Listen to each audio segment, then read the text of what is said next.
Landed, Mr. Ben Folds. We've landed on XFM 4.9. Ricky Gervais, Steve Merchant, and little Karl Pilkington, and his magical little manky, round, baldy head. He was described as a wacky mank in one of the papers this week. Really? Brilliant. Well, remember we were talking about it last week about he came round to my house and I popped out my Mr. Johnson, sure, to take a little look at. And his two that made daughters. The papers.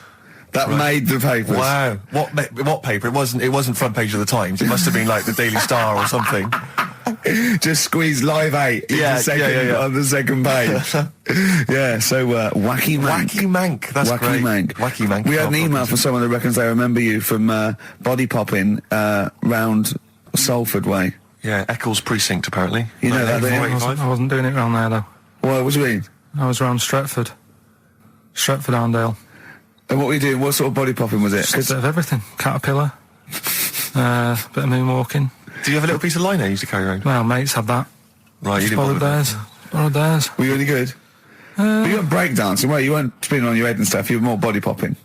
Well, I hope he wasn't spinning on his head, because you know that can sort of give you little brain damage and things. Well, it can give you brain damage. Also, it can wear your head down, and also it makes your head perfectly round. Yeah. Because the gravity is pulling on. But if you keep on doing it, obviously it's going to wear your hair out, yeah. So you become sort of like a stupid, bald, and roundy-headed. Yeah. So I very much doubt that you did do any of that. Did you, Carl? Didn't do any of that. Well. So you're shooting off in a minute, aren't you? Well, yes, because we were trying to make poverty history, Carl. Yeah. People are making poverty history all over the place. They're putting on a wristband, and it seems to be working, because I haven't been poor for ages. I haven't been poor. And Alex had a stop bullying. Alex was wearing a stop bullying wristband, and as he himself said, he seems to have sorted that out. You haven't been bullied for ages? I haven't been bullied for years. So wristbands work. I saw one in a shop window the other day which said, stop child abuse. And I bought one, obviously, because a lot of people say, does it make a difference? But it was only £1, and I'd only spent it on kiddie porn. So, I think I've made a little difference there, in a small way. On a serious note, though, I like the idea that child abuse, if you're a paedophile and you're walking along the street in your Mac, right, you got a puppy in one hand, a bag of sweets in the other, and you see this wristband, and you go, oh, stop it. Oh, okay, then. Yeah, I thought before, that's what you think. Okay, fair enough. Yeah. Well, I won't be doing that again. Yeah, he was hanging around in Topshop for unsavoury reasons. He saw them in there for only £1. Carl, we haven't got long, have we? We've got an hour and a half because we've got to shoot off. I've got to shoot off down to Live 8 and introduce Rem. So we got a lot to pack in. We got the Rockbusters, and then we give away. I just saw those. I'll finish the sentence in a minute. I look forward to it. I'm getting excited. Yeah. I'm getting excited. So we got so much to pack in. Yeah. I haven't got time to finish all my. So listen, right? You know the things we're giving away. The signed little Homer. The Nigel Tufnell thing and the Flanimals, right? It looks brilliant. They've done a brilliant job, the people here at XFM. So take back all you were saying about them, Carl. And also we should say as well, you've still got a chance to win that, because if you get today's Rockbusters, you go straight into the hat for the big draw, so you've still got a chance to win all those top prizes. Play a record. Bit of Monkeys. Yeah. Monkeys. Pleasant Valley Sunday. Alright, do you like that, Carl? It's alright, yeah. What's it about? Well, if you heard, it was a sort of description of, typical suburbia, isn't it? Here in status symbol land. It's a sly dig. When the monkeys get a bee in their bonnet about something, you better not. You do not want to be on the receiving end of that. Yeah. We've got a good song with a story later. Go on, what have we got? Don't want to tell you yet. All right. Now, is it as pitiful as last week's, where you somehow misheard that Eric Clapton song? What was the Eric Clapton song? Well, Wonderful Tonight, and he was convinced it was about a bloke in a wheelchair for no reason, no evidence at all, other than she's walking around with me. Yeah. Well, yeah, walking around with me. No. I walk into a room and everyone's head turns to look at her, which you didn't seem to helps him to bed. Is he's drunk? He's had a few. Never mind. Yeah, well, you're totally wrong. Big day, Carl, though, isn't it? Because there's lots going on, and I know Carl's it's very, very important for him that he champions Live 8. I don't know what's going on. I don't know what. I am sick of it, to be honest. Sick of what? Just sick of reading about it. Sick of this Live 8 thing. Sick of it all.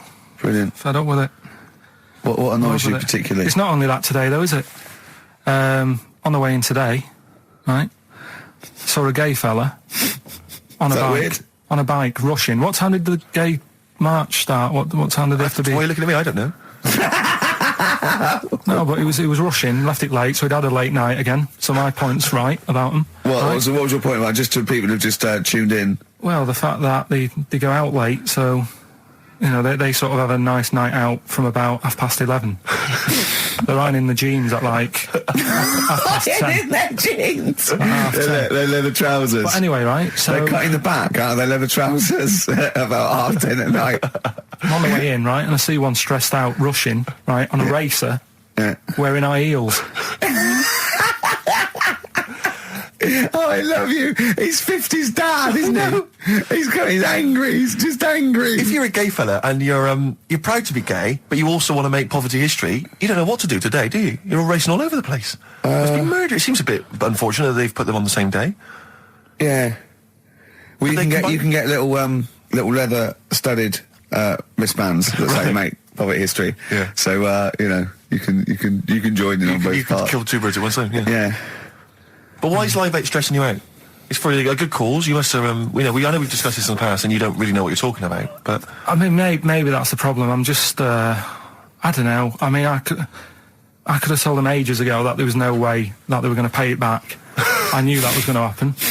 I love that. But they didn't consult you, did they? When they were handing out this money willy-nilly to people who were dying, you could have had a quiet word with them. All I'm saying is... You could have said to Harold Wilson, Harold, you're not going to get this back, mate.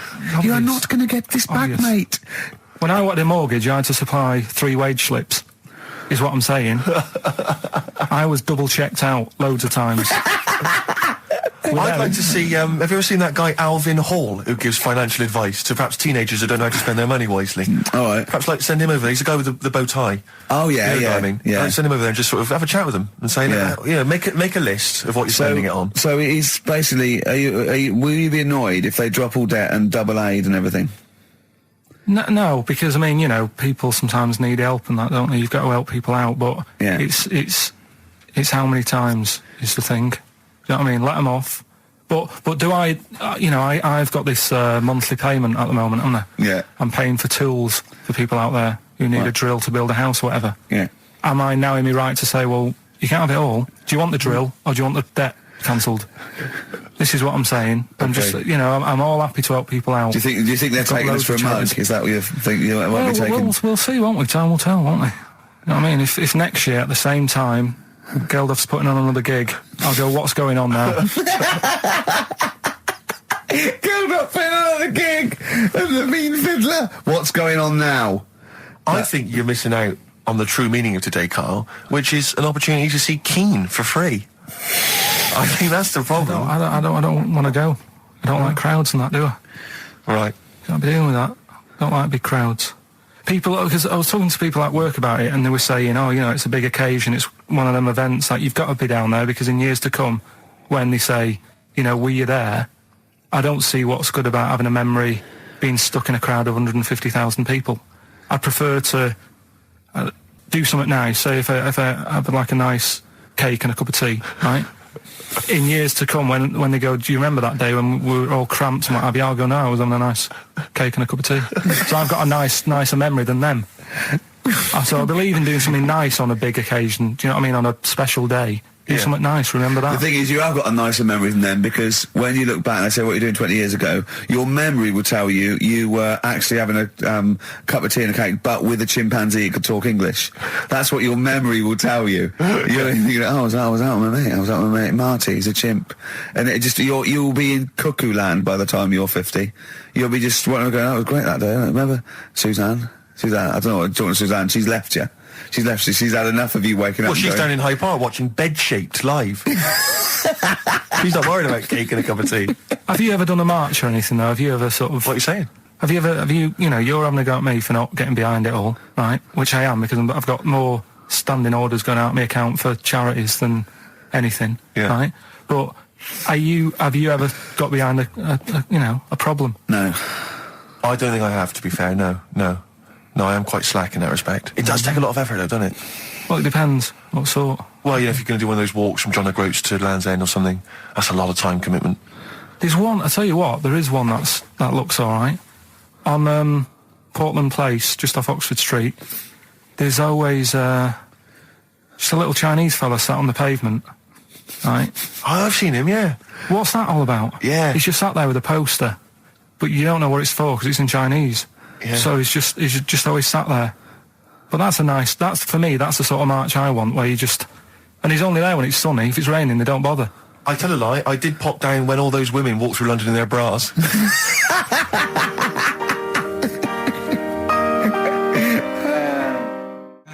Embrace and Gravity on XFM 104.9. We've had a couple of texts. People obviously can text in 83XFM. That's the text number for the big quiz that's coming up shortly. Rockbusters, still your opportunity to win some of those cracking prizes. Enter your name in the draw if you can unravel the, I don't know what you call them, conundrums that Karl set. Sort of. We've had a couple of texts. Obviously, we're leaving early today. This is a shortened show and our last show of this run. But we've got to leave early. We've got to go down and try and make poverty history. But Rob's texted and he says, only an hour and a half today. Well, poverty does have some benefits then. He's a fan. He understands the show. Who was that little fella that used to write in who hated the show? Oh, I forget his name. I haven't heard from him for a while, actually. I don't know what happened. No. Maybe he realised that if he hated the show so much, the obvious thing to do was to switch off. Maybe that finally dawned That's on him. annoying. What's his name? Someone will remind us of his I name. like people who hate us to carry on listening. Yeah. It just gives it an edge, doesn't it? Yeah. It's the fact that, that you're annoying someone. I mean, I love annoying people. I know you do. I know. So You're like a kind of walking Chinese water torture. Yeah, exactly. Yeah. Have we got Ladder 49 today? Rick, there's a number of cracking DVDs as ever on Rockbusters. We've got The Life Aquatic with Bill Murray. We've got Howard and Kumar Get the Munchies, hilarious stoner comedy, and Batman the Animated Series. And Ladder 49, there it is. Joaquin phew, Phoenix, John yes. Travolta. If you've ever seen Ladder 49, then you can give us a quick text review on 83XFM. I'd be interested to know if it's Why actually are we worth giving watching. away one a week for the last 6 weeks? Yeah. Well, we better do them then. Let's do Rockbusters for the last time. You can win those amazing prizes. All right. As always, just a little cryptic clue, some initials of a band or an artist. Work it out, email in or text in. That's it, isn't it? Mm-hmm. Yeah. Right, the first one. Richard's kid Yeah. cuts hair for a living. Right? Richard's kid cuts hair for a living. Right? Initials ED. Right? BD. Richard's kid cuts hair for a living. Second one. I have a problem saying the French word for well. Right? I think that's the right word anyway. Wow. I have a problem saying the French word for well. So what's that? That initial there is K. Right, band or artist. And then the third one, you take 8 kebabs, 2 kebabs, 57 kebabs, times it by 27 kebabs. Right? The fella is struggling to work it out. What's that? What's going on there? Right? It's a good question. DS is the answer there. 8 kebabs, 2 kebabs. I've got it. 57 kebabs, times it by 27 or what have you. Fella's struggling working it out. What is I've it? got that one. DS. So just email in ricky.gervais@xfm.co.uk or on the text 83936. Yeah. Yeah, and you can win Ladder 49 and those other DVDs. Plus, you go into the draw, which we'll do before we leave, and you can win the signed by Matt Groening, personally drawn Homer Simpson. We've got the Spinal Tap poster signed by Christopher Guest, and also the original artwork of us as Flanimals. But they've all been framed. They've done a brilliant job. It really is a nice prize. I mean, almost too good to give away. A little bit annoying. Is it 'cause too it's late the to take original. that back? Well, I was thinking we could sneak in a copy. Yeah. Just a very bad photocopy, so it goes grey and Yeah. No, they're all originals. So get texting. Right. Right. XFM. REM, Night Swimming, beautiful song, brilliant band. I've got to introduce them, and I'm actually nervous. Yeah. I never get nervous. You never get nervous, do you? I never get nervous, and I get a little adrenaline rush. It just takes, 80% of the world's population to be watching you, and then you get a little bit jittery. And I don't know what to wear. No, this is interesting actually. I don't know. No. For a moment though, I was thinking maybe Ricky's got to pop home first before he goes down to bring on the band. But if you are watching it, or if you're there, obviously not there. If you were there, you wouldn't be listening to this. But if you're watching it on TV, do check Ricky out, because how do you describe that particular look? Ricky's wearing sweatpants. I assume they're sweatpants. They're not pajama bottoms, are they? They're sweatpants. They're sort of. And yeah. you've got just a white t-shirt, cheap and plain white t-shirt. Yeah. And basically Ricky is wearing It's like he's made so little effort. The only way he could have made less effort was if he wasn't wearing any clothes. If he was just wearing his underpants that he slept in. But he's actually bothered to put on a t-shirt and a pair of sweatpants and some trainers. Yeah, well... Jonathan Ross is going to probably be wearing a suit, one of his, expensive suits or whatever. And, yeah, but he won't be as comfortable as me. Well, true. Did it not occur to you for a moment to maybe make slightly more of an effort? Perhaps put on a jacket? That jacket looks silly with tracksuit bottoms. Well, again, you could have changed the tracksuit bottoms. I mean, they're a mainstay of the outfit, are they? It's like they're not changing for anything. Yeah, I've got very little things that I haven't got a drawstring or elasticated waistband. No, sure. I don't want to be bothering with buttons and zips and hooks. There's going to come a point, isn't there, where you're just going to wear, I don't know, smocks. A baby grow. Baby grow. A baby grow with a flap. Yeah. That'd be great, wouldn't it? Those little mittens. Yeah, all in, yeah, that'd be great. And then a little oven glove, so I can just get stuff out of the oven, eat it, let it drop everywhere. Yeah. Right, and then just get out of the baby grow, put a new one on, a clean one on. Or those kind of red flannel things with the which cowboys wear. Yeah. The kind of buttoned up bit Yeah, at the back. the old cowboys. Yeah. Grandpa, he comes out with the shotgun. Exactly. And yeah, the long johns. Well, how's it going with Rockbusters? Anyone got the answers? Actually, one guy has texted in, James in Deptford, he's offered some answers, and he says here, the guy that hated us, famously, of course, we should have remembered, Dickie Anderson.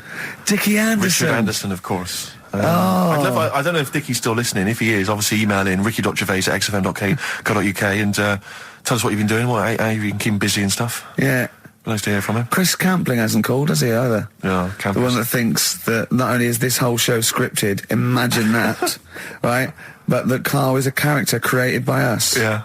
He's actually an actor. Oh, if only Look at that, a shaved monkey we got. I'll tell you, you're going to go along later to the Live 8 gig and you're probably going to see some bands that are going to make an effort to entertain you, but if you want entertainment, Rick, you know it. There's only one person to book. Go on. Me. If you you're perhaps going to do because I'm obviously a top DJ on the radio, but where I really come into my own is DJing in any kind of club environment. Well, you told me you were DJing. I didn't go to it. DJing at a party, and you said the place was rocking. The place was roaring, and I loved it. Carl just said he was there, and they weren't. Well, that's nonsense, Carl. Because you know very well that when I'd put on a tune, they'd cheer. Yeah, but it was late on in the night. They would have done that whatever you put on. That's nonsense. No, they were happy and everything. I'm not saying they weren't having a good time. It was your party. It was all right, but they weren't going mental like you're sort of making up. They were definitely going mental. When I put on the Proclaimers, they could not believe their luck. They would have walked 1,000 miles. Was it good though? Were they really? What were they doing? They were dancing, were they? Dancing and that, but they weren't sort of cheering, going, more and all that at the end. What's about? Take On Me came on, the big cheer went up. Oh, I don't know who to believe. I've been there, done it, Steve. I've been the DJ as well. It might be jealousy. It might be like professional jealousy there. Yeah. I think it's because my fortunes are on the up, and these are on the down. We all know famously that he had Pilkington making music, his DJ outfit. Didn't happen. I did enough. I just wanted to do enough to pay for the equipment. And I did. And that was that. But I don't like crowds, do I? But you're safe, aren't you? You're behind the little thing with the flashing lights. But there's still a lot of people and that. Forced fun. Don't like that. Forced fun? It's not forced fun. They haven't got to dance if they don't want to dance. Yeah. Don't like it. What do you mean your fortunes are on the up anyway, DJing? Well, I'll tell you, I was hired. Well, I say hired. I did it as a favour to a friend. His wedding the other week. And I got there, I was thinking, because everyone had their little role to play, and then people were doing a good job. I love you taking it seriously. And I spent ages putting together some CDs, special selection CDs. I love that! Because what I did was I burned them on iTunes. Did you turn up with your own headphones round your neck? Own headphones, wearing a suit, but headphones. Metal case. Didn't need it, just had them all in one small box. Brilliant. Boom. I thought this is good stuff. I got some classics here. Give me an example. Give me an example of the first hour, the warm-up hour. Rick, I'm coming straight in with Frankie Valli, Oh What a Night. Brilliant track. I mean, when those beats start at the beginning, who's not getting on the dance floor? Wait a minute, what's this following it up? Go on. It's the Jacksons. What, I Want You Back? I Want You Back. Brilliant. It sounds good at the moment, Carl. Yeah. So I'm thinking, at least I'm gonna roar this back because they laid on a good spread. The ceremony was nice, food was nice. I'm thinking this is going to be the piece de resistance. Yeah. Alarm bell started ringing. Why? When I realised there was a marquee outside. Of course, it's a balmy summer evening. I'm stuck inside on the dance floor, so I'm thinking I'm going to be struggling here to get them in. Even with flavours like this, I thought I'd struggle, Rick. So I'm sat there in my suit. I'm sat behind this little DJ console. I've got all the big numbers. There's one or two people making some token effort, but frankly, most people are outside everywhere. I was livid. Of course, they couldn't hear it out there. So I was playing to an empty room, really, and I was furious. I was absolutely furious. Because, I mean, what is, they're wasting my time. They're wasting, now I could have just stuck the CD on and gone out. They're wasting Frankie Vallis. Frankie Vallis time. They're wasting the Jackson 5's time. They're wasting, D-Light's time. Yeah, yeah. And, so I'm sat there, and there's a couple of people making a cursory effort. Mainly when they come to get a drink from the bar, they might have a little quick, couple of twos. You shout, we don't want your Not interested. All of you or no one. All of you or no one at all. And, then there's a microphone set up because people have been doing speeches. This little girl gets on the mic, right? It's being funneled through the speaker system. So every time I put my headphones on... Miss Dynamite, was it?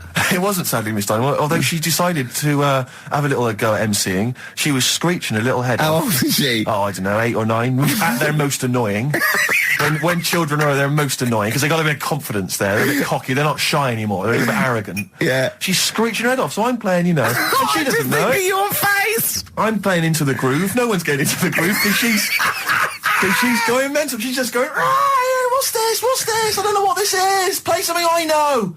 I'm thinking I haven't got any bloody DJ Otsu or Crazy Frog. I'm not going to play what you... So she's just screeching along, ruining it for everyone. I say everyone, there was no one left. So she was ruining it for me. I bet you were really I was angry. furious. But of course as well, every time she screeched, it went through my headphones. So, of course, and then her dad comes along, right? And I'm thinking, all right, he's seen what's happening. Just imagine you in your suit, sweating, getting annoyed at someone ruining your set that no one's listening to. I think, her dad's coming over. He's going to put pay to this. He's realised that, she's causing a disturbance. He comes over there, joins in.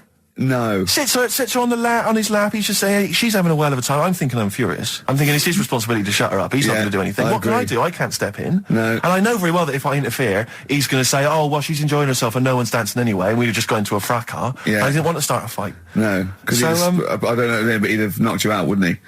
Someone would have got knocked out. And I'm not saying who it would have been, but, but to bear in mind, Rick, there would have been 2 of them. And, so I didn't want to get into a fight with him. And, anyway, so I'm playing. Anyway, so my friend came along. He realised what was happening, and I didn't have the guts to unplug the microphone because he'd have known. You see. Yeah. So I got my friend to do it when she had her back turned. So he pulled the plug out. The microphone went dead. She went, "What's going on?" I went, "I don't know what you're talking about." I said, "I don't know." She said, "Where's the microphone?" I said, "You must have broken it." I don't know what's going on. Someone will probably make you pay for that. And anyway, at least we shut her up. That is great. But it really went from bad from worse. And there's that thing when you panic, you start panicking. So you're putting on a lot of flavours that you would have saved till the last hour. What are we talking? Boom, boom, shake, shake. Exactly, you're throwing him in early. Love Shack's coming on way too soon. Really? Oh, Love Shack before 11. It's heresy, but I had to do it. But anyway, in the end, I made the bride go and get some people in. I said, look, it's your special night, all right, and they're going to enjoy this. I'll be honest, love, this is a washout, and it's up to you Exactly. to turn this wedding around, or I'm walking. And I tell you, they're going to have a sour memory of this evening, unless you bring some people in. Everyone in dancing. So she got him in at the end. Brilliant. And I'll tell you this, Carl. I mean, I don't know what you say, but they were loving it. They were absolutely loving it. A bloke came over and said, "Have you got Amarillo?" I said, "No," but I put on something even better, Delilah. Wedding crowds always go for Delilah. A song, of course, about old man killing his wife. It always goes down very well, strangely, at weddings. They get into a sort of hokey-cokey thing. They went berserk for it. And I was following it up with, I had the monkeys, I had all sorts going on. Brilliant. Of course, you know what happens. What? I'm going great guns. People are absolutely loving it. They're rocking it. I throw in, I had something cracking on at the end. Come On Eileen, of course, was on. People were going berserk for it. Which is unfortunate because the bride's name was Eileen. Yeah. And then the bride pipes up. I'm throwing the bouquet. So they all traipse off outside again. Oh. I was furious. Oh, no. I plugged the microphone back in. I said, "What are you doing?" We got, but they went out. Then, of course, you can't get them back once they've done that because all the women are running around. I got the thing, and then they got to wave everyone off, throw the confetti. They ruined your day. I was having a great time and they ruined it. She ruined your special day. She ruined my special night. Oh, no. It's on her head. What would you put on about now, Carl? What if I was DJing? Yeah. Probably about a world party. Go on. Interesting. Put the message in the box, put the message in the car, drive the car around the world, and I'm imagining, Rick, that message is make poverty history. That's world party, put the message in the box. Can I just say quickly while I think of it, we get a lot of emails from people, a lot of texts saying, can you send a big shout out, stuff like that. I've just looked at one now, Scott and Julie in Australia listening, they want a big shout out, big shout to them. But there's so many people that do it, and I'm obviously just want to say sorry we never get to your emails. We're very, very lazy. We never really get to look through them, but we obviously do appreciate you emailing in, texting in, stuff like that. And also, can I send a big shout out to my grandparents, who I believe might be listening on their new digital radio? They're pretty high tech. Very nice country. Yeah. Are they the merchants of Bristol? Merchants, yeah. Props to them. Props to them, yeah. It's a slightly truncated show, isn't it, today, Carl? We've got I don't no like news, I would it. trust. I don't like change, and that's what's happened. I'm not You happy don't, do today. you? You're like Rain Man. Yeah. He really is like Rain Man. Anything change, he's got to get in a little routine. You can't... I don't like to... I'm not like Suzanne's mum and dad and what have you, where routine cannot change no matter what. Like what? Well, we've talked about it where, you know, if it's a Tuesday, I'm having sausage, egg and chips no matter where I am. That's what they're like. Right. That's what they'll remember, actually. When I'm saying about stuff about Live 8 and all that, you know, people will remember. If people said to a dad, you know, you remember Live 8? Okay, what day was it on? Tuesday. Well, I had sausage, egg and chips. Nothing changes. But the thing is, today, normally we have a bit of a, you know, I know what we're doing where and all that, and it's all sort of messed up. We don't usually know what we're doing where. We say, what should we do next? But I know, like, Rockbusters has been done early. Right. So that's normally done at That's about... really about 5 throwing you. I minutes. say, I just don't... I don't like all this change and that. It's messing about, isn't it? Rain Man. So what do you want now? Well, what about Song with a Story? See, with the...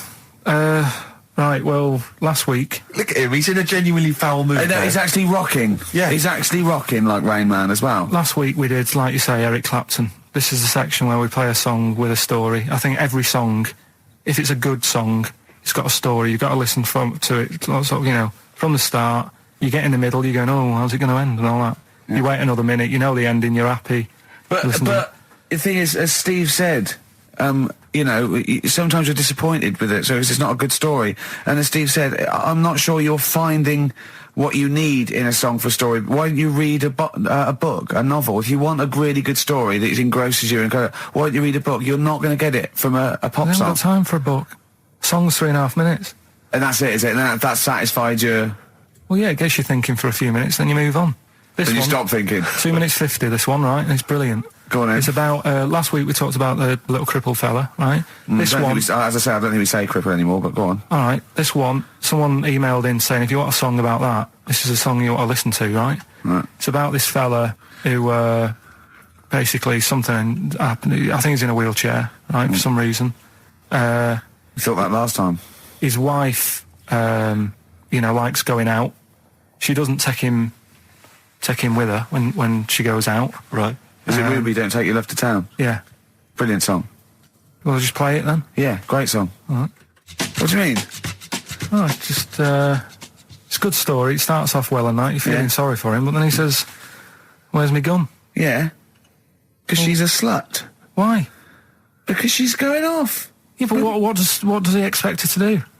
What? Just because he paralysed his legs fighting for his country, presumably in the Vietnam War, says that crazy Asian war. So he's gone, he's fought for his country, he's taken a bullet, he's come home, he can't walk, he should be a hero, and then his wife's going out putting it about downtown. Why do I never meet women like Ruby?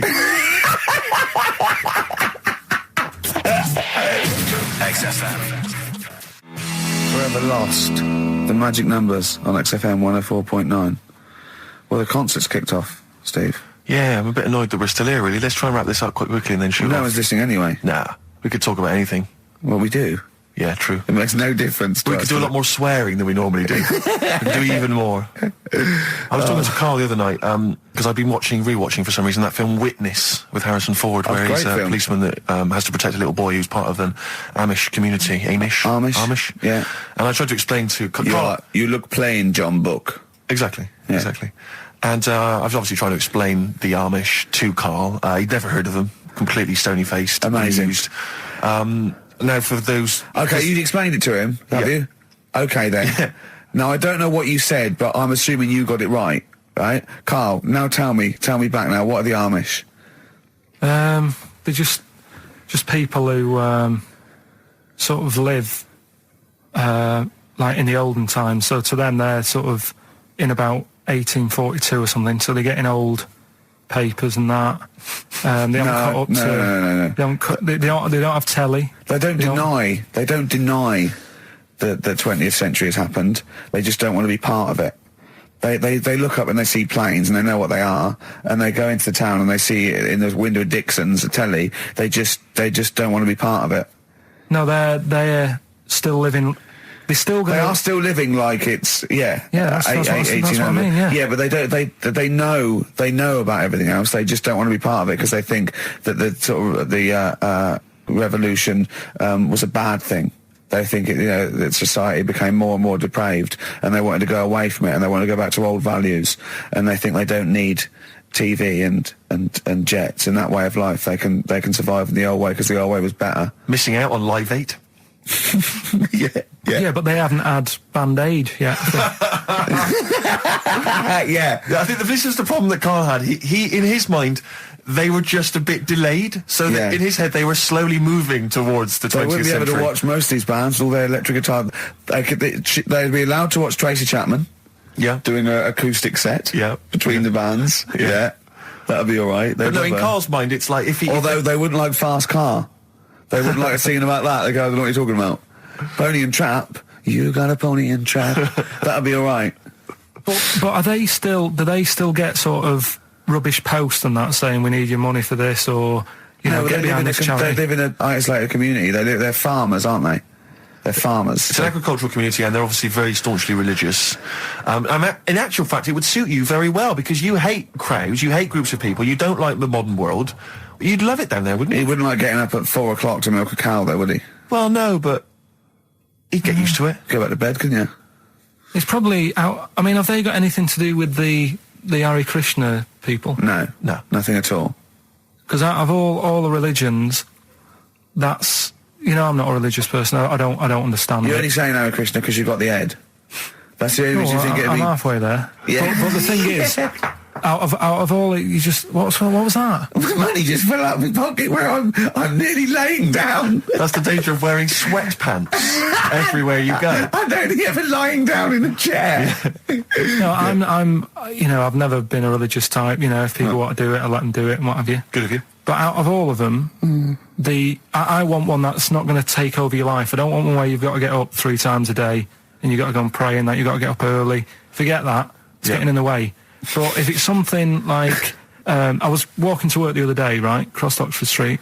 There's a little Hare Krishna fella there, and he sort of had he had a leaflet and stuff, and he said, are you interested? And I said, what do you do? And he said, well, we're against getting stressed out and what have you. And he gave me a plum. They hand out food for some reason. But I sort of asked a few questions.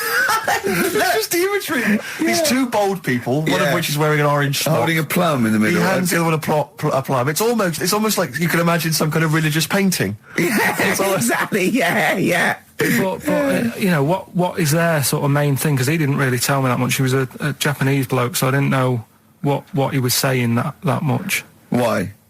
He wasn't speaking English? Not very well. He wasn't the best sales bloke to send out for them, is what I'm saying. Yeah. But what's that? Are they? You're saying they're nothing like? Well, I believe Hare Krishna is a kind of as an offshoot of a sort of Buddhist faith. It is. I think they are Buddhist, aren't they? Yeah, and obviously their kind of trademark, as it were, is that they have to say. I believe they have to say Hare Krishna, Hare Krishna in a certain rhythm, in a certain order, a certain amount of times per day. That's why you see them walking down the street saying Hare Krishna, Hare Krishna, because it's actually a sort of religious chant which they're obliged to do. So you see, even if you go into the Hare Krishna faith, you may find yourself, in Tesco or whatever, forced to say Hare Krishna, Hare Krishna. Out loud, not just thinking it. Yeah, no, out loud. You can put it on an iPod and you couldn't put that on an iPod. No, it doesn't count. No, I think you have to actually say it. So I guess that kind of eats into your social life a little bit. And there's the wearing orange as well. Particularly frustrating, I imagine, if you're in a cinema or a library. A little bit awkward there, midway through. Or Star you Wars, live next door to a bloke called Hare Krishna, who constantly thinks you're calling him. Yeah, that probably. Yeah, so that's in this. I mean, I don't think we've quite done the Hare Krishna faith. It's full service there, but so interesting to you. I mean, you got handed a plum. You've been treated well by them. Yeah, well, but he couldn't tell. I just wanted to know how much time it would take up. What are the benefits? you know, what can you do? What can't Well, I you think do? the benefits are they probably don't get stressed out. They've probably got that sort of that zen, that chi-ness about them, where they try and interact and Quite meditative. yeah. Yeah. I've got some nice trainers as well, don't they, with their orange. What are you looking for then in a faith, Carl? You say what are the benefits? I mean, obviously Catholicism, you get the communion wine and bread, so... Yeah, but I can afford that. Right. Probably, just, I like the Crusaders. I was forced into joining that as a kid, because a mate sort of joined it, and he sort of said, are you joining? I sort of swore at him. I said, I'm not doing that. Right. Yeah. He said, right, if you don't come with me, I'll tell your mum that you just swore. So I was like, oh. So I went. So I went along, and I used to just go on the Friday when they played, you know, Sabutio and stuff. And then I went on one Sunday, and it was totally different. There was no Sabutio. There was no sort of, you know, table tennis. The thing where you hold a thing and knock things over. Skittles. There was all that on a Friday. Went on the Sunday. It was rubbish. He said, right, sit down in this room. They gave me a Bible. Thought, this looks too heavy, this is too big, I'm not interested in this book. And I never went again. I used to hide on a Sunday when they came round.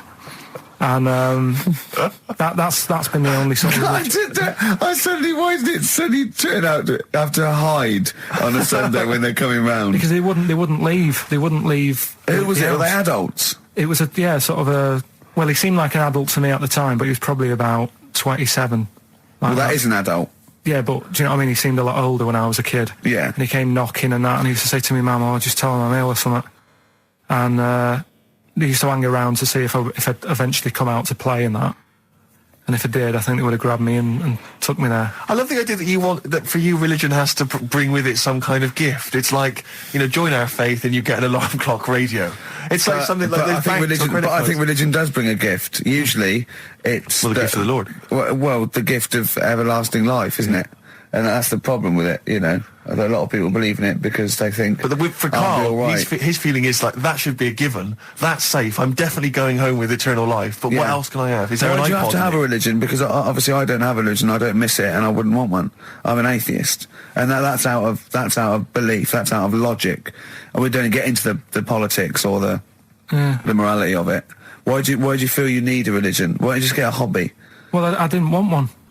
I don't want one. I just was saying that, you know, if I was to get one, which one would I go for? Is what I'm saying. I'd like to see you perhaps as a Jew. I think Judaism would suit you well, I think. What are the hours like for that? Tough. Can be tricky. That's what I mean. I don't want anything that's, you know... And they have a day where they don't eat and stuff. I couldn't be doing that. So they have days when they eat too much? Yeah, but what happens if I'm not that hungry that day? Like I say, I don't like change. You know what I mean? I like my Cheerios in the morning.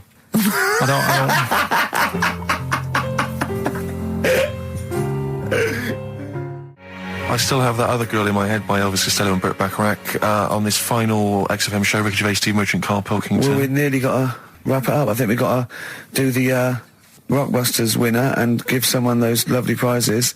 Monkey News, then we're out of here. We'll maybe come back, maybe do some Christmas specials. I don't want to make any promises. Right then, first one was Richard's kids. He cuts hair for a living. Yeah, what's that? That was well, try and work it out. No, there's no point. Dick's son, he was a barber. Barbara Dixon, right? Doesn't work. Dixon, well, again... Barbara Dixon. Right, Her name wasn't Barbara Dixon, was it? So, that's that one. Did Ronnie Corbett ever say, ladies and gentlemen, Miss Barbara Dixon? Second no, one. Never did he? He never did. I have a problem saying the French word for well. What's the French word for well? Bon, isn't it? That's good. What? No, that's good, though. Bell? Well, no, what? Isn't it bien? Yeah. Yeah, all right. I have a problem saying it, so I can't say it. I can't say bien. I can't say bien. Can't say Kasabian, right? So they managed to work that one out. That's one of your worst. That can't say bien. Can't say bien. Can't say bien. It's not. No. And the last one. Work. That's terrible. 8 kebabs, 2 kebabs, plus 57 kebabs times 27 kebabs. This fella is struggling working it out. What's the answer there? DS, right? A Donna sum, right? So he's struggling working it out. It's a Donna sum, right? So they got that right as well. So What was the answer? Donna Summer. Donna Summer. Yeah, Donna Summer. So just pick We one, went out on a Steve. high then. Steve, just pick one. We went out on a high. That was shocking. What about, let's have a look, there's, Well, it's the first one to get all three. Steve, what's the first one with all three? Well, there's so many here. Yeah, but this is the first one that came through in time-wise. probably that one, No, I don't like Rob because he's been slagging us off. In fact, no, let's give it to Rob. He hates If he's the show. first, if he's the first... No, to be honest with you, Rob's been slagging us off, but at least he knows. I mean, at least he's got some taste. Yeah. You know? Yeah, well, what if he was the So- first, then Rob's the winner? Well, give Rob. He gets Ladder 49 and a bunch of other DVDs. But that means he goes straight into the you're hat putting him for in the there big now. draw. I'm just going to write his name now. I'm going to throw that straight in the hat. I can imagine that no one, even the people who've entered, are that excited. Not because the prizes aren't great, but I'm worried that they don't appreciate it, Rick. Do you know, I get the feeling that our listeners, they just don't appreciate the fact that we've gone to all this trouble. We've got the Homer Simpson drawing and things like that. I just feel like these people don't deserve it. Do you know what? It's weird. I just wish we had a better quality of listener. Like, people who listen to Radio 2, they deserve it. You know, they're elderly and infirm, some of them. It would really cheer them up. But our lot, you know, drug addicts, Yeah, let me pick you it know, out. truck drivers. So I've just put all the names in the hat, all the previous winners from the previous weeks, and Who's Rob as put it well. out? Is Pilky going to put it out? Do you want Pilky or do you want Ricky? Oh, well, let's have the shaved monkey do it. All right. Plunge your hand in there. It's just, that's one, isn't it? That's it. there? Just pull that one out. Check who it is. Right, it's Gavin Thompson in Edinburgh. Well done, Gav. Are we going to get them up there? That's not his problem. You got to post them. You got to pay. They're amazing prizes. Yeah, but the Spinal Tap one, it's about 5 foot, isn't it? Well, they can post it. It'll cost them a few quid. It's a radio station. I think he should have to come and collect it. No, just because then it'll at least Hold on. it'll prove that Where's he he's interested. from? Edinburgh. Give it to Bob Geldof. I'll give it to Bob Geldof. He's walking up there. So He can look it. XFM. Chewing breaks. Fishing for a dream. That's what we're fishing for, isn't it? We're fishing for a dream today. What's Like that make dream? poverty. I don't know what I was talking about. It doesn't matter what you're saying, Rick. No one's listening. No one's listening. Well, we've got to finish anyway. I mean, think about the fact that think how small our percentage of listeners is anyway. Anyway, and then you two are on stage Yeah. at the moment. This is like broadcasting during Christmas dinner. This is the same. It's just On the pointless. hospital radio. Yeah. Yeah. Exactly. Where everyone's got an iPod for Christmas. Yeah. On the ward. yeah. Well, we're going to go through now till 5:30, and I've got to rush off, I'm afraid, to Live 8. Don't apologise, mate. When people see the glam that you're bringing to that event. They don't even care about the people introducing it. Comedians going, ladies and gentlemen, just get on with it. No, I agree. No, I've got a good joint here. Two blokes would get on with it. Bring on Madonna. But we're going to give it to them, Carl. We're going to go through to the end. We've done everything we have to do. Monkey news. The final monkey news of the year, possibly. It's been a joy. I'd just like to say, on behalf of myself, Steve Merchant, and this little bald mank, it's been a pleasure. Yeah, speak for yourself. Yeah. But, we should just point out as well, if you miss Rockbusters while we're away, yeah, right.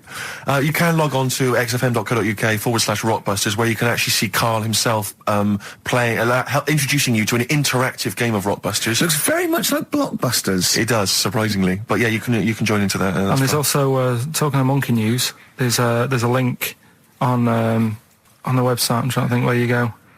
I think if you go on my little biography bit, someone's done some animation to some old monkey news. Oh, it's brilliant. Which is Great. all right. Yeah. So if you're having withdrawal symptoms of monkey news, then you can find some classic And it's monkey news on animated. Classic monkey I feel news. drained today. there. Do you? Go on. This is the strangest radio show in the world. Yeah. Isn't it? Yeah. Because when we can do that, we can talk about this and go, I feel drained today. Just like he's not, like no one's listening. Because that's the sort of thing you say socially and no one listens. Like just when you're watching up, I feel drained today. It's rhetorical. Yeah. You're not expecting anyone, not even your loved ones, to go, oh really? They just go, that. But to do it live on air, Yeah. no one's listening. What I mean is just give us a jingle. But the Exactly. But the truth is- the contempt we have for our poor listeners But is the truth is, the unbelievable. listeners aren't listening, and Yeah. we don't want to be here. So this really is one of the most pointless things ever. No, would have been quite happy to do a full show. But you know but what? The flow of it's just. I would mess. love to listen to this back in 10 years. on. This actual show, let's keep this forever. Let's keep this show forever. The show, we went early, we were bored. It was a day we're trying to save Africa, but we're a little bit annoyed that no one's listening. Yeah, right. right, once and for all, the final monkey news of the year. Oh, go on. What were you going to say? No, I was just going to say, if you're not into the Live 8 and you're gay, you're not listening, because you're on a walk. Right, okay. Right. Oh, chimpanzee that monkey news. Right, there's this card game going on, right? in the a big hotel in Vegas. Right. The Luxor Hotel in Vegas. Yeah. There's a major card game. All the big players and that Sure. were involved. Right, they're all invited. Anyway, so they all meet up in this dark room at the back of the. Oh, there we go, dark room. At the back They didn't work. They didn't see the little 4-foot hairy fella. It was brilliant at poker. Like I say, it's a big game, and that everyone's been waiting for it. So it's played in the back room, not in the main entrance bit, right? So anyway, like I say, it's dark in there and what have you, and the players went in. There was already someone sat in there, right? Right. But they Short bloke? couldn't quite see Was he him. a short hairy bloke with slightly longer arms than legs? Couldn't see him. Where because are his arms slightly longer than his legs? couldn't see Strangely him with it enough. being dark. Was he and what have holding his hand of cards with his feet? you. Anyway. So the cards were dealt, right? Cards were dealt. Game's going on. His cards with his feet.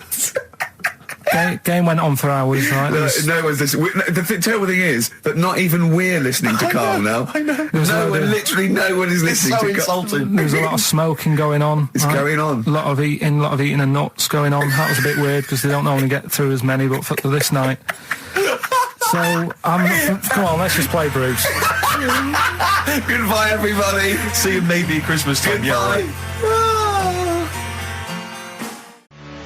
Black Rebel Motorcycle Club, spread your love. It's time to give Carl... You're actually nervous. I'm a little bit nervous. Just to recap, Carl is 30 this year. He never went to get his results of his GCSEs. So myself and Steve took it upon ourselves to phone his school, track them down, and we actually got your results. What did you think you took? Did English, Right. maths, Yeah. art, Right. and I think I did physics. Okay. Well, you didn't do any of them. Right? You didn't do any of them. You didn't register. You registered for one exam and took one exam and got results for one exam. So I don't know what you thought you were turning up to, or you weren't registered, or you didn't. You're familiar with the notion of registering for an exam. You have to kind of officially register in order to be eligible. What do you mean, register? I turned up for a couple. Yeah, you can't just show up. You have to register for them. You have to pay this because it costs the school money, so they have had to have paid for you if they thought you were going to pass. You can't just turn up on the day and ask for some paper at the front. I never got a letter telling me that. Well, that's because you were never at school. But you did somehow register or registered for one exam. You registered for history. It's a topic that you've always been interested in. I was saying to Ricky before, World War II, I loved it. Not the actual event. No, the but study just of it. You all mean? the stuff like, about the Anderson shelters and stuff like that. Yeah. And the bombs and that. And then when I took it, it had nothing to do with that. It was more about the Tudors. So the Second World War didn't come up. You mean there were no questions about the Anderson shelters? Nothing. That's devastating. So So what are you expecting the result to be? is that seriously? Is that it? Yeah, it's the only one you took and registered. As far as the school is concerned, or yeah. certainly in Well, it's the terms only of one what that they told counts. us. It's the only result. It's the only one that counts. Yeah, you've got. I don't. Did you register for yours? Yeah. Yes. I've got certificates and everything. So what? Do you do that before the exam? Do you have to go somewhere and sign something, or? Yeah, you don't check your results and then decide if you want to register. It's not like Millionaire when you look at the question and go, I think I'll take the money. Yeah. You go. No. But anyway, you must have registered for one, or maybe your teacher put you in for I didn't do it. They must have been confident. They must have been confident. They must have thought your best bet was history. Right. So, what did they get? You got an E. Which I think, technically, is a pass. E. It's a bad pass, but there's F, How and there's much U. longer You're not going to be doing a PhD. You can get an F, right, which is fail, and then a U, which is ungraded. Now, I don't know why the U exists, because F means you failed. You is like them going, you not only failed, but you wasted my time. So We're annoyed that you took this exam. So you thought they'd register me to get an E? Well, they didn't. Well, they didn't. I think they were hoping. It was rather like you with the lottery. They were hoping for something better than You nothing. see, I assume that the man who registered for that thought he can scrape an E if Anderson Shout was come up. Yeah. Well, that's it. You've got. Now, what I'd like to do, Carl, is I've started your re-education. You've read a book on Rasputin. I'll be asking you a few questions about that later. I've got another book for you to read next week. Next week, I'm not in the mood. What? Not in the mood. Oh, come on. Look, what's that? What does that say? It's that fella. It's the picture of the bloke that he used to use for Citizen Smith. Yeah? Che Guevara. Yeah. Yeah.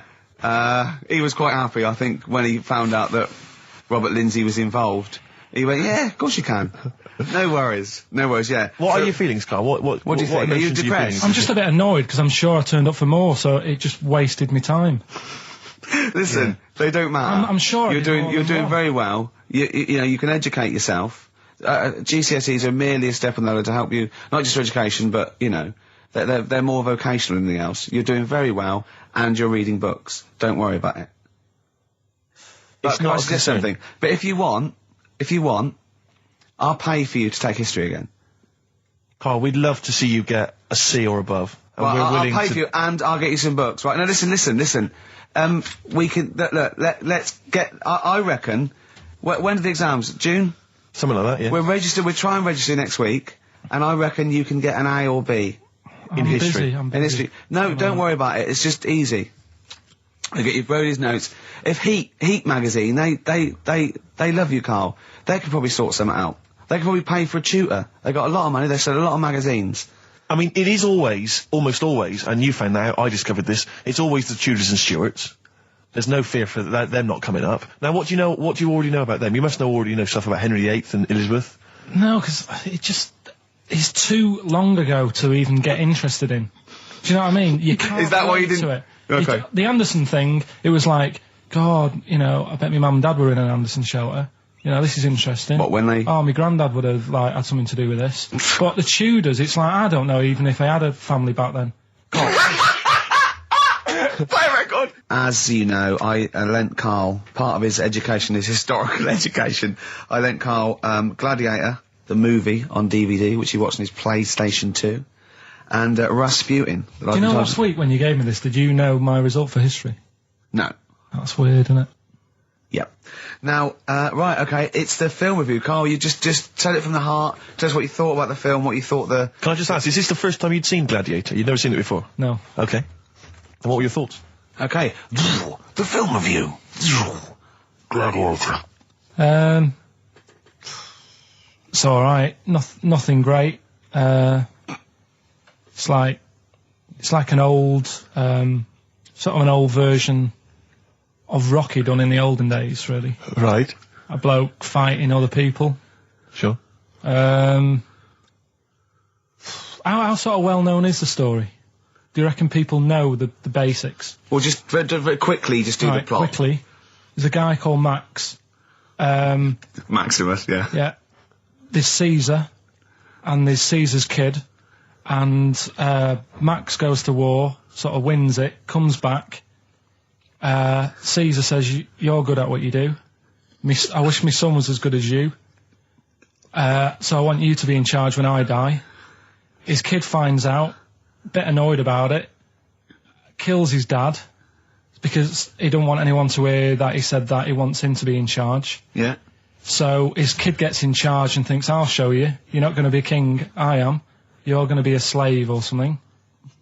And then, next thing you see is... Sorry, can I just stop there? My only thought is the film's 3 hours long, so maybe we shouldn't go through the whole plot, right? We've done the first 10 minutes, but Yeah. go on. So, yeah, he's a slave and then... Yeah, but then, that was an interesting bit that I thought, right? I mean, I was watching this with a girlfriend, she was already annoyed because she wanted to watch Friends on E4. Okay.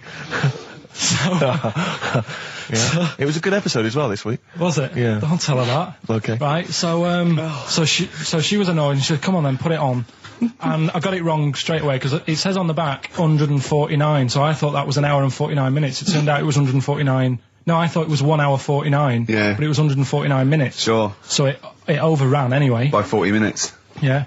So anyway, the interesting bit was where he was going across the desert on a horse. And I think to show you how long he'd been going across the desert on his horse, he's showing you a shot of the horse's knees and they were bleeding. And I just wondered whether that's what horses do if they run for a long time. Do you know? I don't. Good. Right, so anyway, so he goes on, he keeps going on like this.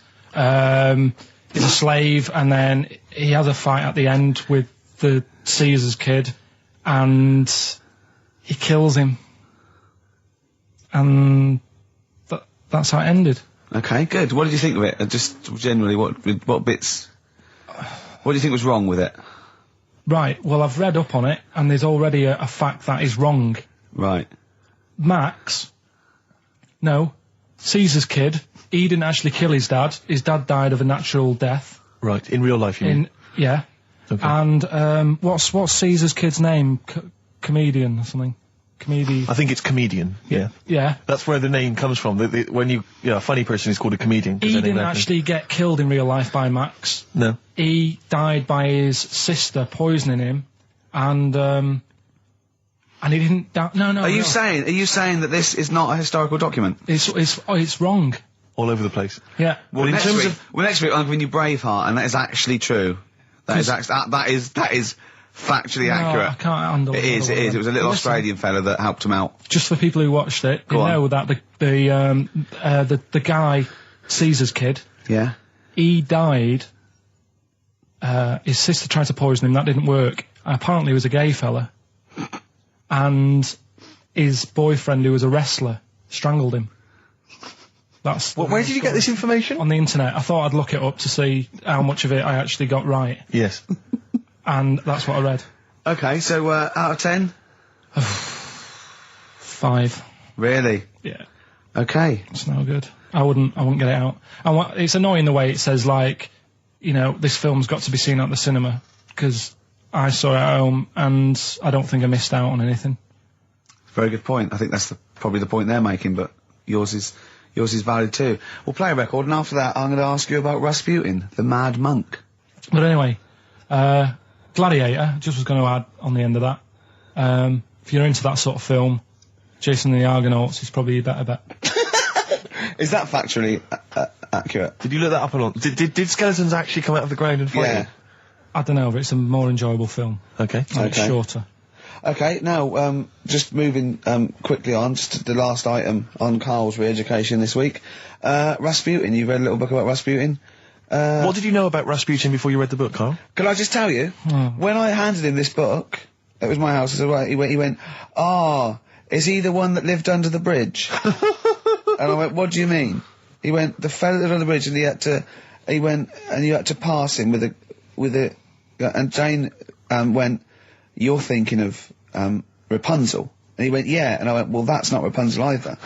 Rapunzel's, you had to say, isn't that, you had to guess his name. The person who lived under the bridge was a troll in the Three Little Graph. I'm a troll, foldy well. So, to answer your question, Steve, that's what he knew about Rasputin. Okay? So have you read this whole book? Can I just have a look at it, Rick? This whole book, it's about the size of a beer mat. Yeah, I'm just thinking, but did you read the whole thing? No. You didn't manage to read the whole thing? You didn't even do that? Well, again, some of the names in there are so long and foreign sounding that I just thought, I can't remember all these. So I just got to the meat of the story. Go on, what did you learn about Rasputin? Right, he was a monk. Yep. And, mad? Was he a mad monk? Hang on a minute. Don't confuse him. Sorry. Right. Go on. God. You see, this is what happened in the exams. Right, it was... Oh, don't do that when I'm drinking, Carl. Please, mate. He loved his women. That's how the story started off. He had really nice... The story started off? Yeah. He had really nice eyes, and that's what everyone fell for, especially the women. Yeah. Anyway, the people back then thought he had special powers because he could hypnotise people or something. Oh, yeah. And it was about a little lad who had some sort of blood clot on his leg. And he said, just calm down and you'll be alright. And people thought he had special powers, but what he was doing, he was saying calm down, and he relaxed, and it stopped the blood flowing sort of as fast. And that's how he got better. But anyway, that's the only bit of special work that he did. And then he kept going on, and he was going in brothels and all that. And the people in the town thought, this isn't right. He shouldn't be going about doing this. And Where did he live? Russia. Right. Is that right? Yep. What sort of era? I thought you'd might know. About 1800. Oh, right. Okay. And then... Do you want to check that, Steve? You got the book? People got sick of him. People got sick of him, and they said, "Oh, we'll have to get rid of him." So they tried to. He loved cakes as well as women. Okay. So they said, "Let's poison a cake," and they poisoned a load. Of Easier cakes. than poisoning a woman, wouldn't it? And he ate these cakes, and it just didn't kill him. And they were like, "God, what's going on?" And they kept giving him more and more cakes, and He was suspicious. and that didn't work. So the fella said, "That's it. I'm going to shoot him." So. Well, I imagine it was the end of his tether. So- I mean, he was back and forth to Mr. Kipling's. He Go on. shot him once, and that didn't work, and the fella thought, oh my God. And he started running away, and Rasputin's running after him, and he shoots him like another, I think he took 4 Face bullets. full of Battenberg. Four bullets. Who's going to swear then? 4 bullets it took to kill him, and then this fella who was after him chucked him in an icy lake, and that was the end of him. But I don't understand, sort of... What don't you understand, Carl? Well, the fact that, he's a bit of a name in history, and I don't understand why, because it just sounds a bit like my brother. Does he love women and cakes? And do you think that'll be his downfall? Right, I want you to study. Right, if you want to do, that's the first introduction. Right, if you want to do some extracurricular, What would that get me? There's a song by Boney M that lays it out. Suzanne told me about that, saying about Russia's greatest love machine. Yeah. But it didn't say anything about cakes. No. I think if you get the 12-inch mix, No, they but they say, according to Boney M, and I don't know who's correct, the bloke who wrote that or M, they put some poison into his wine. Now, I don't know if M have done their research or whether, they did shoot him until he was dead.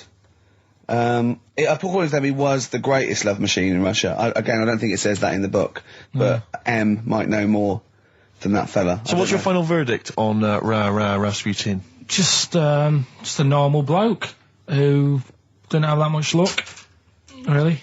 That's what I don't understand. I was waiting for something special at the end, but just a normal fellow, really. Yeah, just an everyday. Happens all the time, doesn't it? Just an everyday mad monk. Yeah, just an everyday mad monk. You have to shoot and poison and throw in icy lakes to kill him, and who loves women and cakes. I mean, come on, do we need another one of them? Boring. So what would you say about him then? How would you sum him up? I think you've done it. I think you've done it. There you go. So next week, Che Guevara, you going to read the book? I don't know. Come on. Next week, Che Guevara. Take it home. There he is. Give it here then. Anyway, okay then, well, you were tested on Che Guevara. Right, Carl. We should just remind people what happened, because This last is a week little we gave- series. I've got lots of these little books, right? They're about like 2.5 inches long by about 2 inches wide. Those tiny little things you see in the sort of on the front counter of Waterstones or Smiths, and it's the Life and Times. It's a series of all the greats in history. Last week you read about Rasputin. He wasn't impressed. No. This This week, book's a little bit thicker than the Rasputin one. no, it's the same. I think was it? Maybe the writing's Bigger smaller. writing or something. But okay, Che Guevara. Who was Che Guevara? Just now, you learnt to pronounce it, right? And how do you remember? You told me the week how you remembered what his name was. Che is like shake, and his surname is like guitar. Right. Shavar. Okay. But anyway, right. Tell us what you know, and we'll ask. Right. First of all, his name isn't really Che. Right. It was something else, and Che means buddy in wherever he's from, Argentina. Mm-hmm. Right. That's right, isn't it? Yeah. Yep. Right. So anyway, he was born, and he was. By the way, Carl's not reading this from a book now. This is all out of his own head. This is not pre-planned notes. No, this is. I mean, I know it sounds written, but he's just. Yeah. Right. Here on we this. go. Here we go. Go on. He was born. He had bad asthma as a kid. Right. Which I thought was quite interesting because they didn't have cars and that back then, and that's what they're blaming asthma on these days. The bad build-up of traffic and that. Well, they So, did have cars, Carl. not as many as they have now. Okay. So that was something I picked up early in the story. He had asthma. Yeah. His dad was into he wasn't a politician or anything, but he was, they were into the politics. Sure. So he sort of grew up around a family who was into, you know, watching the news and that and keeping up to date on what's going on in the world. So that sort of rubbed off on him. He went to school. He was doing stuff on medicine. Yeah. Yeah, he wanted to be a doctor, or he thought he did. Yeah. Anyway, he learned really quick. He did like 6 months work in about 3 months. So he could have some time off school or something. Right. So he took that time off and went to travel South America with his mate on a motorbike. Yeah. Yeah. And he saw all this bad going on in the world, and he thought, oh, this is bad, this. Yeah. You know, I could do something here. I could change this, make it a nicer place to live. So he said, what I'm going to do is join a gang that sort of is against the like the government. Yeah. Right. Right. Am I right so far? Yeah. You're doing very well. Right. And the woman who he met, who was like running this gang, is a woman called Hilda, who he later married. All right. And Hilda introduced him to Castro, Right. who was like the head cheese of the gang, Right. who wanted to change things. Okay. And so she said, like, this is I think his real name was Engelbert or something like that. Ernesto. What? Ernesto. She said, this is Ernesto. He does medicine. Should have him in our sort of army. So when there's injuries and that, he can make people better. Yeah. So he said, yeah, all right then. So he joined the gang, and they went like went to sort of. I'm chopping it down a bit. No. Sure. really- You're condensing it. It's not in real time. No. So anyway, so they go. It feels like it. See, this is why I just wanted you to ask me questions. Well, listen. Let's cut to the chase then. So, Okay. obviously, he made his name as part of the Cuban Revolution. Yeah. Yeah. Do you know what date that was? About. No, I don't. Okay. And obviously, so he was a big involvement in that. Yeah. In which country was he caught? It was caught in Bolivia. Yeah. How did he die? They executed him. Yeah. He shot him, and his last words before he died, right? The guy's there with the gun, and he wasn't scared. He wasn't like crying or anything. He said to the bloke with the gun, he said, "Go on, shoot me. Be a man." Yeah. He said, Yeah. and they shot him. And did it tell you what happened to him after that? His dead body? No, but Suzanne was telling me about this the other night. She said there's more to it than that. They stuck it in a glass coffin, didn't they? Well, no, but before that, they cut off his hands and his feet. And sent them to the. No, and because they buried him in different places, and then they buried the body. I think they may have sent the hands to Fidel, but they buried him in an unmarked grave because they didn't want anyone to start using his grave or his tomb as a place of martyrdom. But of course, that just made him even more of a martyr because no one knew where he was buried. So it just meant that he was even more. But that of wouldn't a work anyway, because if they did find out, that's more places people can go and sort of grieve. Do you know what I mean? If you've got all these different graves, What with different parts of his body? well, you've got a foot over there, and it's like, well, you know, oh God, His head over there. Thanks for what you're doing. Yeah. So all in all, essentially, what's your summary of Che? yeah, you like him more than Rasputin, don't you? A lot better bloke than Rasputin. I can understand why he gets one of those little books. Well worth knowing about, and good bloke. Did a lot, you know. Crammed a lot into his short life. Yeah, but interesting bloke.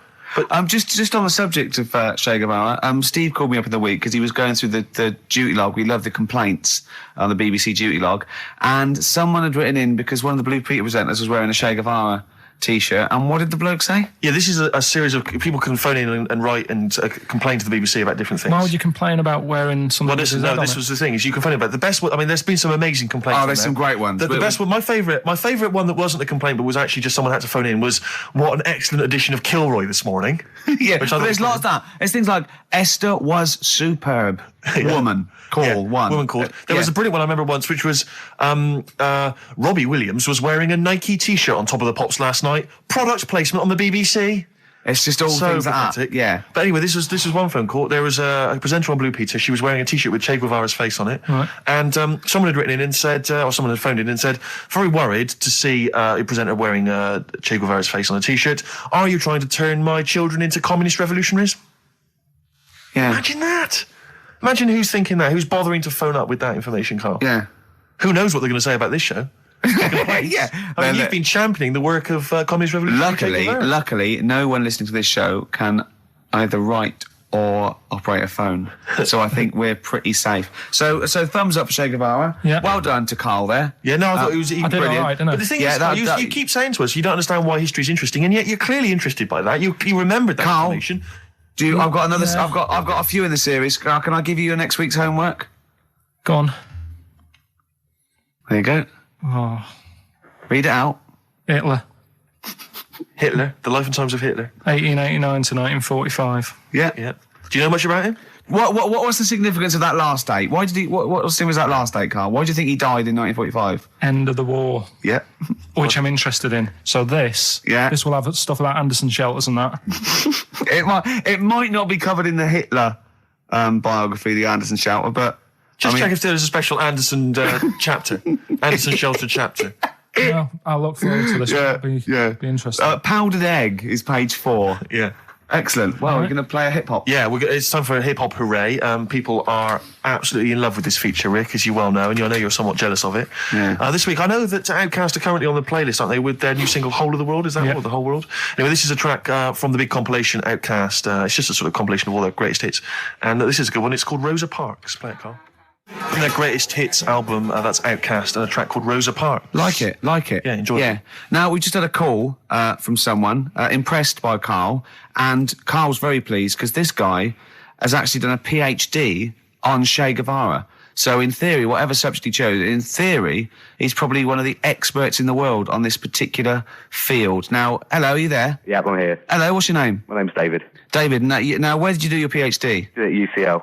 Did at UCL, mild college. And what was the actual title of the PhD? It was Che Guevara's influence on class struggle in Europe in the 60s. And what did you think of Karl's performance? And I thought he did really, really well. The only thing, I'd never heard those last words before.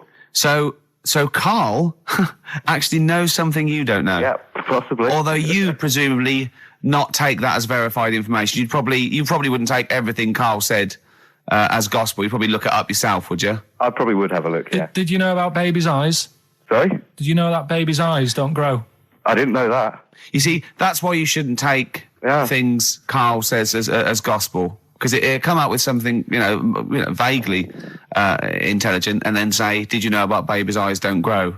Any questions that you'd want to test Karl on? Any thoughts? Anything he missed there on the history of Che Guevara? I think he did really well, and I think he should be congratulated. Because Karl has problems with understanding why people are interested in history, and even though he's been reading these books, he keeps saying, "Why does anyone care about history? Why is it important?" What would you say to Karl? I think he should maybe then look at who Che Guevara did influence and why he still influences people today. Yeah. Well, he knows that he influenced Citizen Smith, and he knows that if McDonald's ever wanted to swap Ronald McDonald for Che Guevara, it would cost him an awful lot of money. So he is trying to apply it to the modern world. He is having a go. Well, maybe you should think like why Rage Against the Machine have him on their T-shirts. Good point, Karl. What do you think of that? Why do you think they have him on the T-shirts, Karl? I don't know, maybe that was a design of the T-shirt. Maybe they wanted another T-shirt. Maybe they wanted didn't have Ronald any, McDonald. but didn't have any in. Sure. And they said, "Oh, we'll have that one there then." Well, thanks very much. Dave, just before you go, do you think Karl would be an interesting subject for a PhD? Yeah, very much so. Yeah. Okay. Well, if you're not, Well, hopefully too one day busy. you'll become a professor, and you can maybe set that as some I coursework. could do, yeah. Karl Pilkington. Imagine that. Cheers, Dave. Imagine having an MA in Karl Pilkington. Thanks very much, Dave. Okay, bye. Cheers, Oh, bye. that's good. My teachers never did that. What encouraged you in that way? Never said well done. So, Really? Yeah. But you never showed up. Yeah, but you they have to be in always- the same room, They were too really. busy saying, "Who are you?" yeah. No, but Mrs. Matthews, me head teacher. Oh, let's not lay into Matthews again. She's Oh, always not getting us. not Well, Matty she Matthews, said not I'd never- Grimble Matty Matthews. I'll we used to call never her. be a high flyer. If she could see you now, what did she say? You'll never be a high flyer. She said that to me, mum and dad, Really? on a parents' evening. What did And that was after I'd played the drums in Little Donkey. She clearly didn't know what she was talking about. Table 60. Lisa Tarbuck. That's Corner Shop. Lessons learned from Rocky 1 to Rocky. I love that guitar. That's great. It's real glam rock. That's T-Rex and Bowie. I was going to play some from Ziggy Stardust today, but instead I brought in a different album. I want to play a bit of Bowie. Is that all right? Oh, of course, yeah, always, Yeah, always. bit of Beatles. Still to come up, by the way. With the education of Karl, last week he did Che Guevara. He did very well. Before that, the week before that, he learned all about Rasputin, didn't you? And this week you've been studying Hitler, haven't you? How does that go? How do you look at that? It's a bit tough. Okay. I I mean, I'll give you the full story later, Steve. Do you know much about him? No. So, they're all linked. All these stories I've been reading, they've all got a similar sort of thing going through them. They're born, they have a bit of a tough upbringing. Things aren't going well, and they seem to take it out on other people. Okay. But I'll tell you more later. Okay. Yeah, I don't think you can... I mean, I don't think Hitler and Che Guevara... It's the same thing. Che Guevara, when he was a kid, had, like, asthma, right? He wasn't an happy kid. Hitler, he only had one ball. Well, I was trying to find about that. Yeah, seriously, he phoned me up in the week. I said, how's it going? He went, I've just skimmed it. I was looking for the testicle thing. Now, I don't know if they left that out or it's not true. Right. He was trying to look up that Hitler has only got one ball. I think they only did it to wind him up. Because it's like, you know, you might be taking over the world, but we're all saying you've only got one testicle. Sure. And it's So did you look in the index and it's sort of Hitler, Adolf, family life, early childhood, testicles.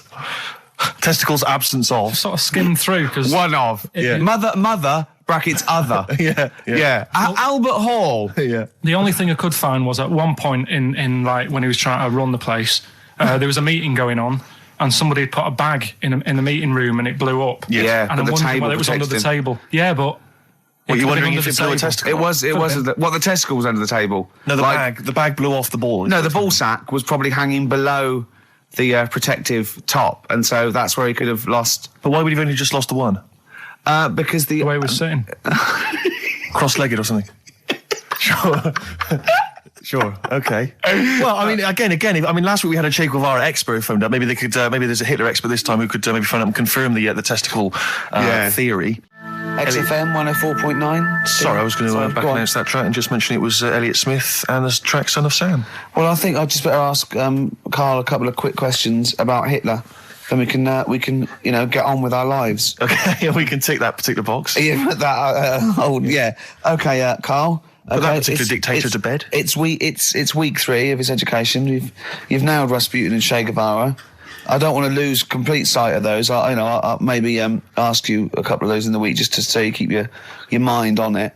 But Hitler, Tell us the story. What have you learned? Do you want to ask some questions? No, not really. Just sum it up in a minute. What do you Can't think? do it in a minute. Well, can I ask some questions then? Where was he born? Austria. Tell us about his early life. Right, he was a young lad. Brilliant. What in his early life? Okay. Yeah. What's the name? His mum was his dad's second cousin, which is a bit weird. Yeah. That is weird. They had 5 kids. Steve's going, it's usually first cousin where I come from. Oh, that's unfair, isn't it? There's no need for that. There was 5 kids, but only 2 of them, including Hitler, including him and his sister survived. The others died at an early age. Okay. Right. Anyway, so they grew up, and the mum died and the dad died and that. And he thought, what am I going to do? Because he didn't do well at school, didn't have many qualifications. No. Liked art. Did he have a GCSE in history? Liked art, right? And then, so he said, right, I'm going to go to Munich. I missed a bit out, actually. Jewish people were in Austria. He didn't really like them. Okay. He thought they got, special treatments and stuff and just didn't like them. So he went to Munich and he joined the army. Right. Yeah? Yeah. And he was in the army and he got injured. Right. So he went to hospital, and whilst he was in hospital, the World War I ended, and he was like, oh, God, I want to... I was enjoying that. Yeah, so... Don't, because you're breaking the concentration. Yeah. Sorry. I'm not even sure I want to join in on this one, just in case. Okay. Right, go on. Right, so... He was in hospital. He's in hospital. It gets a bit better. He's never that fit, though. He's one of these blokes who was always ill. That was on something like 30 tablets a day or something. Comes out of there, joins some other army. Right. God, I knew it all this morning.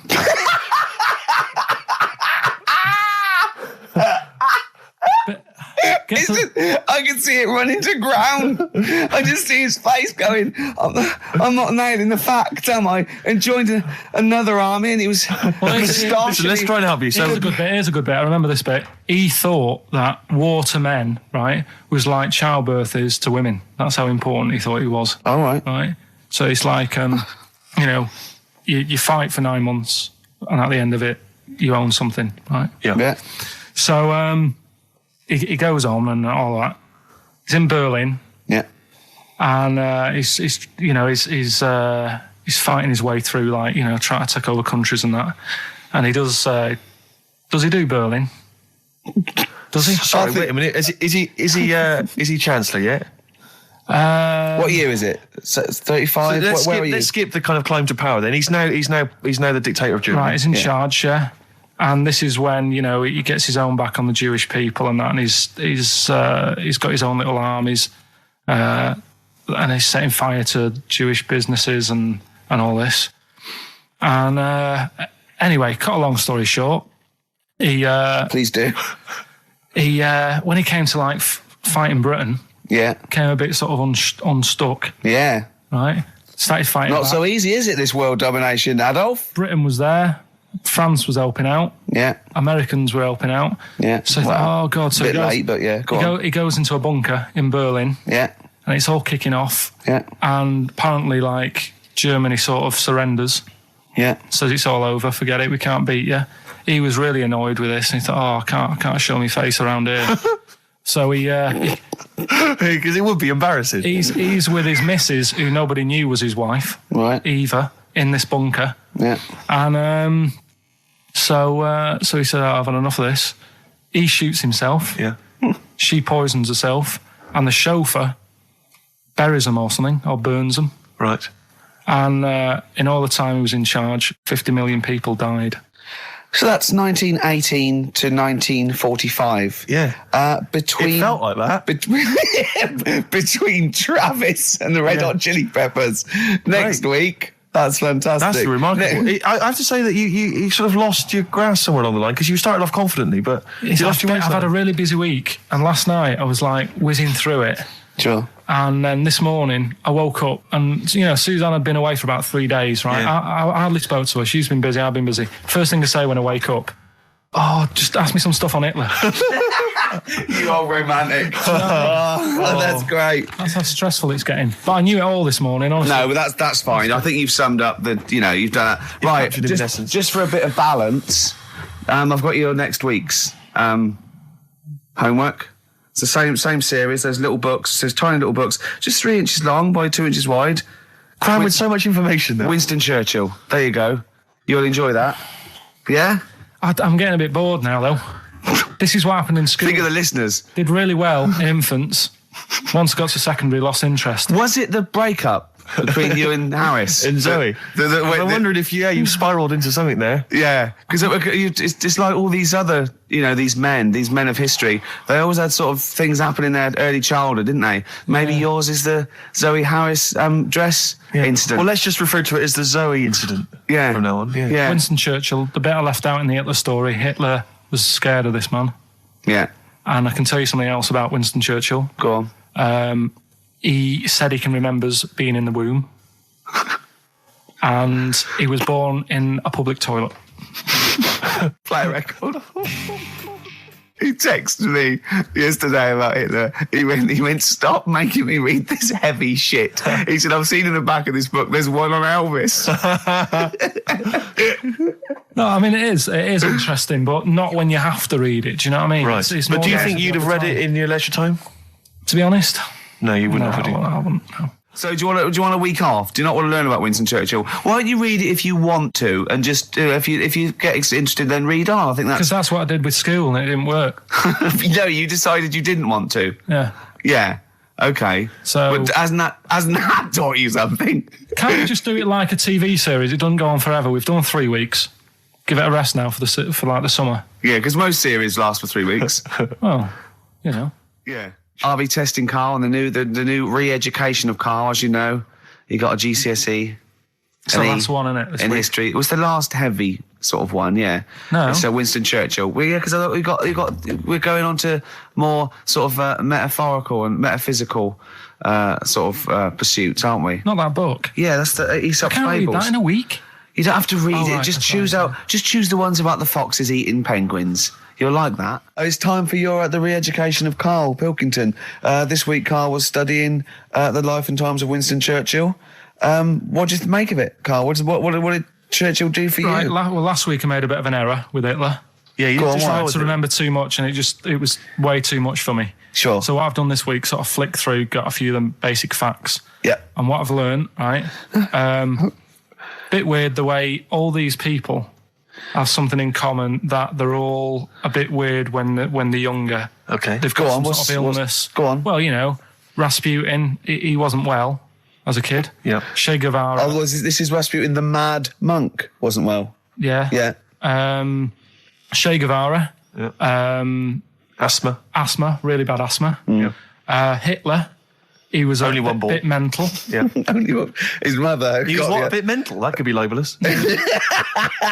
Yeah. And who have we done? And Churchill. Yeah. Then you got lost there. Very weak child. Was he? He only spoke to his dad 4 times in his whole lifetime. Really? Yeah, didn't get on with his dad. Right. And I think one of the times when his dad spoke to him, he was having a go, saying he didn't do as well in the army as he wanted him to. Right. So that's pretty sad bit I picked up of it. Yeah. Anyway, So that spurred him on anyway. yeah. I'm not going in all the ins and outs. Very important bloke. Okay. No, seriously. I mean, Yeah. your dad bought the tapes, didn't he? Yes. And I can understand why. Because he did change a lot for us. You know what I mean? We wouldn't be sat here now talking like this. Why? We could have been German. Yep. He didn't let that happen. No. Everyone had a go at him, right? When I think it was Chamberlain who was in power, Yeah. and he was like saying, "Don't be trusting that Hitler," Yeah. you know. And everyone was like, "Look, stop causing trouble." Chamberlain sorted it out, you know. He sorted out a peace agreement, Yeah. and he was like, "No, I don't trust him." And everyone's like, "Oh, you know, you're just causing trouble." You know, everyone else is happy.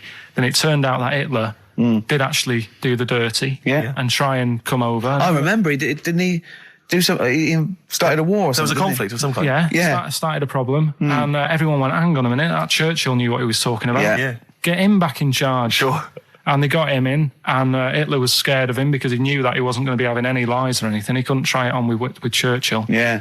Especially when he was a little bit pissed up and coked and with He a big was. cigar. Churchill. He wasn't doing that. I think a lot were during the war, in the war cabinet. I think they had to have things to keep him awake all night and stuff. And he certainly liked a brandy. Rick, Winston Churchill was coked up, was he? I mean, sorry, this is something I wasn't aware of. If there are any historians listening, if I'm wrong, I'm Was that very in the sorry. World at War? No, I don't Winston think Churchill so. was Any I don't think he historians or experts on war? Did Churchill and not some of the other people during I think the First and Second World War take a little bit of cocaine? So when it said that Doctors certainly used to. Hitler liked cakes, would they be like the funny sort of cakes? No, he probably did like a little bit of Madeira cake. Right. Yeah, that's probably nothing like that. Sorry, carry on. So anyway, He beat the Bosch. yeah, did all that. Oh, that's steady on. His personal life's nothing to do with it. And the most amazing bit is, right, he wasn't fit, and he had a couple of Well, strokes. he's a good-looking bloke in many ways. Well, he had a couple of strokes, but he had a stroke on, say... We've had that. He beat the Bosch. He we liked talked to have a about couple of beating the strokes. Bosch, yeah. Let's not get into innuendo, Carl. It's stupid. Right, say he had like a stroke on a Tuesday. He was up and fighting again on a Wednesday. Really? He was a strong bloke. Yeah. And then he died at about the age of 86 or something. He's a good lad, wasn't he? He was really good. Yeah. Is he the one you favour most of all? the I'd ones say you out of all... I mean, Rasputin, I don't understand why he got... Like I said, I don't know why they made a book on him. No. No. He just didn't deserve it. No. Che Guevara, you know, he had his time, I suppose, and Yeah. did a bit good for certain people. Sure. Sorted Cuba out. Yeah. Doesn't really affect me. No.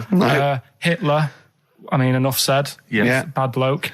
Churchill sorted it all out. Yeah. And like I so say- your favourite out of the four of them, the of those four, is Churchill. Yeah. I think it's Brilliant. Brilliant. I agree. I agree with you, I think. What I love with your kind of sort of summary of these people's incredible lives is the way that it's almost like, I remember in Looking magazine, I don't remember Looking, it was the Junior I TV remember Times. Looking. They used to have half a page which was a comic strip summarising someone's life. You might have, say, 5 Star, the story of 5 Star. Yeah. Johnny Mango called in again. He's become our sort of official researcher on this show.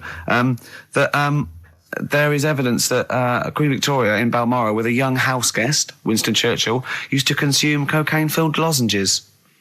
So there you go. Also, MDMA was a precursor of sort of ecstasy, a derivative, and that was big in the day, giving soldiers, a little pick-me-up. So it's not so mad, is it? It sort of Winston makes Churchill sense taking cocaine, because he is it? was into his speeches and that, and they say that coke gives you sort of, the balls to stand up and say like. Not that that's a good thing.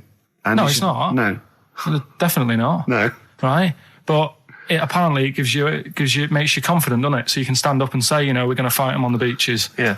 And all that, and sound like you mean it. It's exactly, yeah. When he was sort of like, a little bit pissed up with his cigar on, coked off his tits, he wanted to fight. He didn't care where it was. He'd fight on a beach. He didn't care. He didn't care if he got sand in his new trainers. Exactly, he was boozed up. Yeah. You want to fight? yeah, that's why he was coming hard. He was very much, you got to think of him as the Liam Gallagher of his day.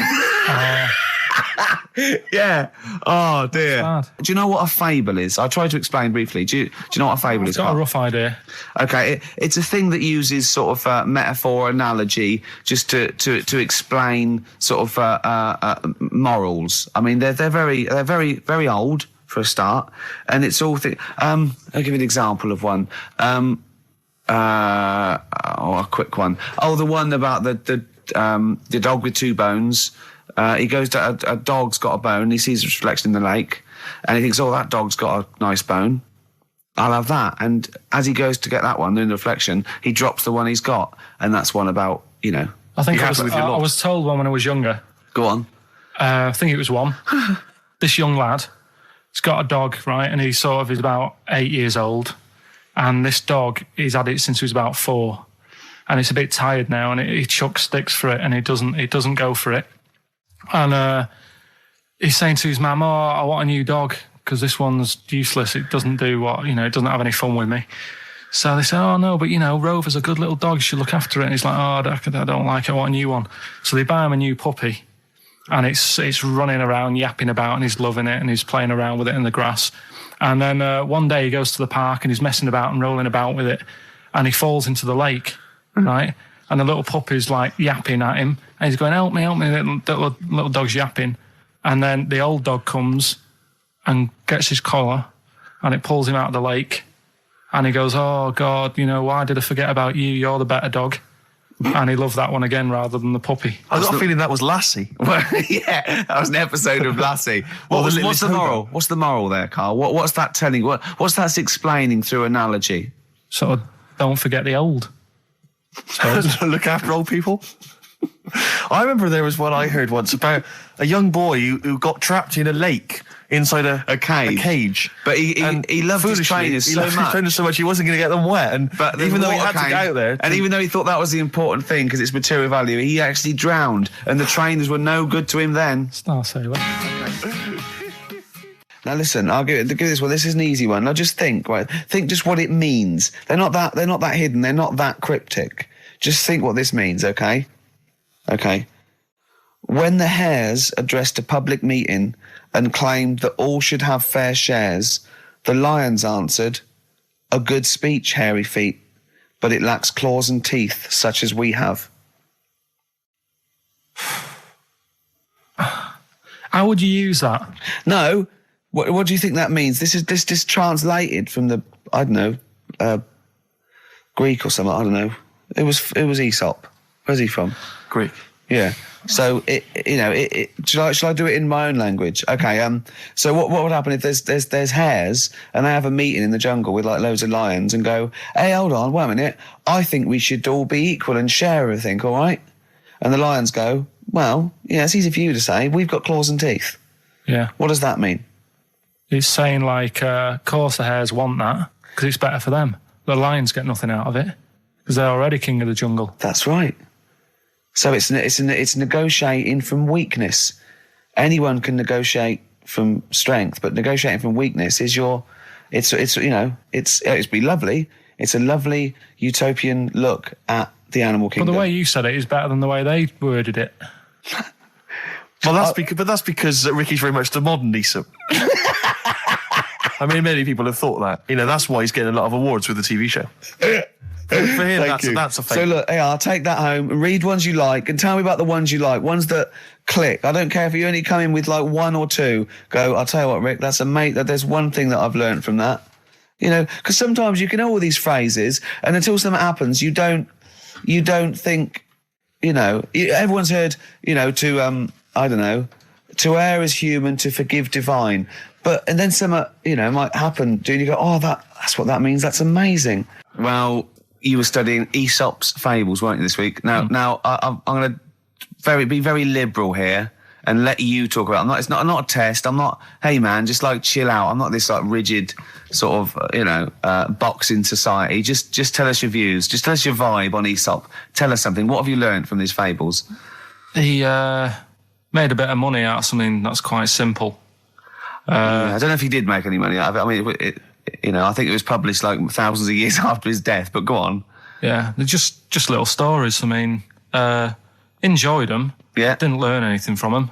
Okay. Or did you see? Because it's teaching through sort of like metaphor and analogy, and maybe it all seeps in and it's all subliminal, and maybe in a way your subconscious is teaching you. No, it's silly, Ricky. It's silly. If the stories were done in like a real way, that there's like a man and a woman, and it's a little story that something happened to them in life, then you learn something. But it's all about, a gorilla and a fox are walking through the woods.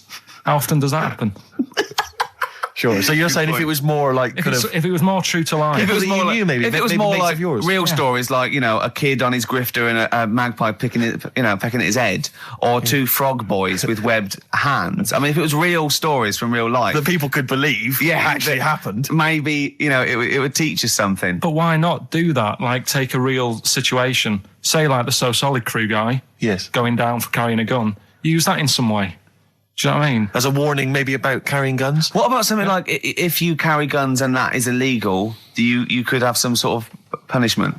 Yeah, that's good. So it doesn't bother you then that the fact that these fables have been used for many, many generations to educate maybe young children or even older people, the fact that they've served a brilliant function and they've become classics, that doesn't bother you? You've seen through them? Well, they don't always work. Okay. When I was out with Rick the other day, he brought one up. I told him the one about the two mice, the industrious mouse, who throughout the summer he would be storing berries, nuts and berries, and he'd be storing it, and the other mouse would just be eating off the trees and running around and having a laugh. And they go, well, you're going to become hungry. And he'd go, oh, I'll worry about that when it comes to it. And they'd do that, and he'd be storing his nuts and berries, and autumn came, and the mouse was still playing and not doing anything. And then winter came, and the silly mouse was like shivering, and he went and knocked on the mouse's door and went, I'm freezing and I'm starving. And the clever mouse said, well, I told you, didn't I?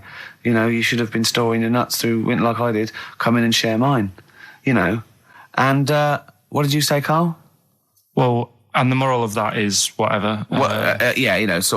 Just be careful. But my thing is that it's not very good, because the moral of that is do what you want, and there's always a do-gooder, a share there. Sure. Yeah. But the way I think, which is more sort of 2002, the ending should have been, the guy with all the berries should have been going, oh, I'll be all right come the winter. I've got loads of food. I'll be safe. But then as he's going into his little hut at the beginning of the winter, some sort of bus or something comes and kills him. Right. And it's like, you should have partied hard because you might die. Yeah. Enjoy life whilst you've got it. Yeah. Okay. And if winter comes, just starve to death. Well, worry about tomorrow. Okay. I'm wondering if there's a new book here. I really am wondering if there's a Karl's Fables. He's been coming out with some all week. He keeps going, well, that's a fable, isn't it? Yeah. So what's your favourite fable in there? Have you learned anything from this book? Is there one fable you liked? Yeah, I mean, what did you like? They're all right. What did you like? You've thrown it on me now there. Didn't you like one about a crab, you said? No, that was the one about messing about on a cliff edge or something. Don't mess about on a cliff edge. What was that? I don't know. There's not many around here, so I didn't take much interest in that one. You know what I mean? God. I'm doing my best here. I'm you don't remember any? Here's one. Yeah, here's one that was quite nice. There was a belly, like your stomach. Yeah. And it's this belly on a pair of legs. And the legs was saying, I'm more important than you because I carry you around. And the belly said, yeah, but, you know, if it weren't for me holding all this food, you wouldn't have the energy to walk around. Yeah. And that means, like, you know, rather than working on your own, it's best to work in a team. Yeah. So, Well, the one similar to that I was taught when I was little was a vision of heaven and hell, and it went down to hell, and in hell, right, there was these people had like 20-foot long chopsticks, yeah. and they were eating their food, and they couldn't get the chopsticks into the food and get it round to their mouth because they were just too long. Right. Right, that was hell. And in heaven, they had exactly the same thing, but they were feeding each other. What? Right. You don't like Chinese food? Is that what you're thinking? Is that what your concern is, Carl? No, I'm just... The one I remember, I can't remember the ending of it. It's about two nuns in a bath. Yeah, oh, I know. I can't remember what it is. Yeah, Remember that's that it, one? yeah. Or are they on a bike? That's two adventures. It's the same nuns, but they go to all sorts of adventures. They're normally quite erotic adventures. Well, they are, but there was one when they're driving down a cobbled street, I remember. Go on. And then there's the other... Then, of course, Whalebones on XFM 104.9. I'm Ricky Gervais. With me, Steve Merchant. Hello and there. Carl. Well, Carl, I really don't think you got your teeth into the fables, really. I don't think you... There wasn't anything to learn. I read a couple, thought, yeah, that's all right, and put it down again. There wasn't anything to learn. It was all stuff I knew already, but made up with nice little foxes and bears and stuff. So... Yeah. But that one about, like... That one we spoke about, like, when the hares are going, we should share all our food, and the lion said, that's a good argument, but it hasn't got the teeth and claws that we've got. That's lovely, because it's sort of like, you know, that's an indictment on sort of, you know, you could say it's an anti-equality almost. You know, you could get really sort of deep into that. You know what I mean? You could... No? Big philosophical ideas in a nutshell. Not interesting? No, not really. Okay. Okay, then. Well, you're going to hate this then. I've brought in the concise Oxford Dictionary of Quotations. Now, just look at some of your favourites. I'd suggest going straight to things like Wilde or Newton or Churchill or You're a big fan of Keats. Churchill? Yeah. Like Oh his well, art. he's the boy. Yeah. Right, okay. Let's go through that old Kramer. Newton. Right. Right. Here's a famous one. Okay. This is Isaac Newton. If I have seen further, it is by standing on the shoulders of giants. Do you like that one? So there's a meaning in it. Yeah. Yeah. Well, he hasn't actually stood on the shoulders of giants. So remember, he's an amazing inventor and mathematician, and he discovered the incredible laws of the universe. And he's saying, yeah, If you want a good view, move into a multi-story. He's saying, right? He's saying, if I have seen further than the people, and he's being modest here, it's because I've stood on the shoulders of giants to get that view. If it weren't for all the people that have come before him with their great insight and knowledge, he wouldn't have seen what he's seen. He's taken his learnings, and those people have given Why him just say that? Instead of making up, that's what I've got a problem with. People don't say what they mean. Poetry, art, and In life, though, people never say what they actually mean, and you know, there's loads of books on it. I don't know. But the point is that he's just summarised quite a tricky idea beautifully. It's beautiful. That gets into you much deeper than just the words, just the literal words. You know what I mean? One of my favourites is from an American novelist, and the quote is talking about the subject of fame and being famous. Yeah. Fame is a mask that eats into the face. Don't you think that's amazing? Meaning? Well, meaning that fame is something that is artificial, that you wear initially, you become famous, but it's ethereal, it's nothing, it's intangible, it's just an artifice. But if you stay famous long enough, you begin to think that mask you're wearing is really your real face, so that you begin to, you know, think that you are more than you perhaps are. Do you see what I mean? In the way that fame and power can corrupt. I know who said that. It's an American novelist, I forget his name. Yeah, it's all right. Yeah, there's something in that. Yeah. Pick another one, right? Yeah, let's have a look. Bernard Shaw, he's no slouch. I think maybe when you take this book of quotations home, Carl, you should maybe just draw up maybe a list of 3 or 4 of your favourites and tell them next week. I want to do Shaw and Wilde. I look at Shakespeare as well. You know, he's... Are you a fan of Shakespeare? No. Go on, what's your problem with it? Just, the way they speak. I can't follow it. Yeah. Yeah. Do you like West Side Story? It's really old as well. I can't relate to it. It's like years and years ago, isn't it? That's why I like Churchill. Because 1940s. yeah. Not long Look at ago. this. Look at this. This is Shaw, okay? There are two tragedies in life. One is not to get your heart's desire. The other is to get it. Again, how would you see that in your little... Well, that's one homework then. I'll mark that. That's your homework. You got to work that out. You've got to tell me what you think of it. Say again? Don't ask Suzanne. It's there. All right. There are two tragedies in life. One is not to get your heart's desire. The other is to get it. Okay? Take that home with you. And we'll be hearing Karl come up with some amazing quotations next week. Yeah, pick out your favourites. Well, just read that book anyway. Can I just say, this is one of a beautiful, it's Keats, right? What do you think of this? A thing of beauty is a joy forever. Its loveliness increases. It will never pass into nothingness. See, this is just like how it was at school now. The last couple of weeks have been quite interested in what you've been giving me. Now it's really like, Okay. I really don't care. Now, what about this? Now, I'm not I did interested. philosophy, and philosophy is obviously the quest for knowledge. And look, listen to this though. This is what Keats came out with. Philosophy will clip an angel's wings. Isn't that beautiful? Yeah. Don't be constrained by what's, dream a little. You know what I mean? Just go beyond. I don't agree with it, but it's a lovely bit of poetry. Yes. Yeah? So you're going to read that for me, are you, Karl? Yeah? Just pick out 5 of your favourites. Yeah. The ones that mean something to you. And then next week I'll bring you in pictures of animals. Brilliant. Okay? We'll do it. Okay, and some sweets. Black Rebel Marks out of whatever happened to my rock and roll. Well, near the end of the show, just time for the re-education of Karl, revisited. Mm-hmm. Still got Nick Cave to come, haven't we? Absolutely. Now, Karl, you read a quote book. What did you learn from it? Tell us some pearls of wisdom. Just keep it down to 1 or 2, your favourite things and why you like them. Right, well, you said just pick a couple. Yeah. Right? So I wrote a couple down last night.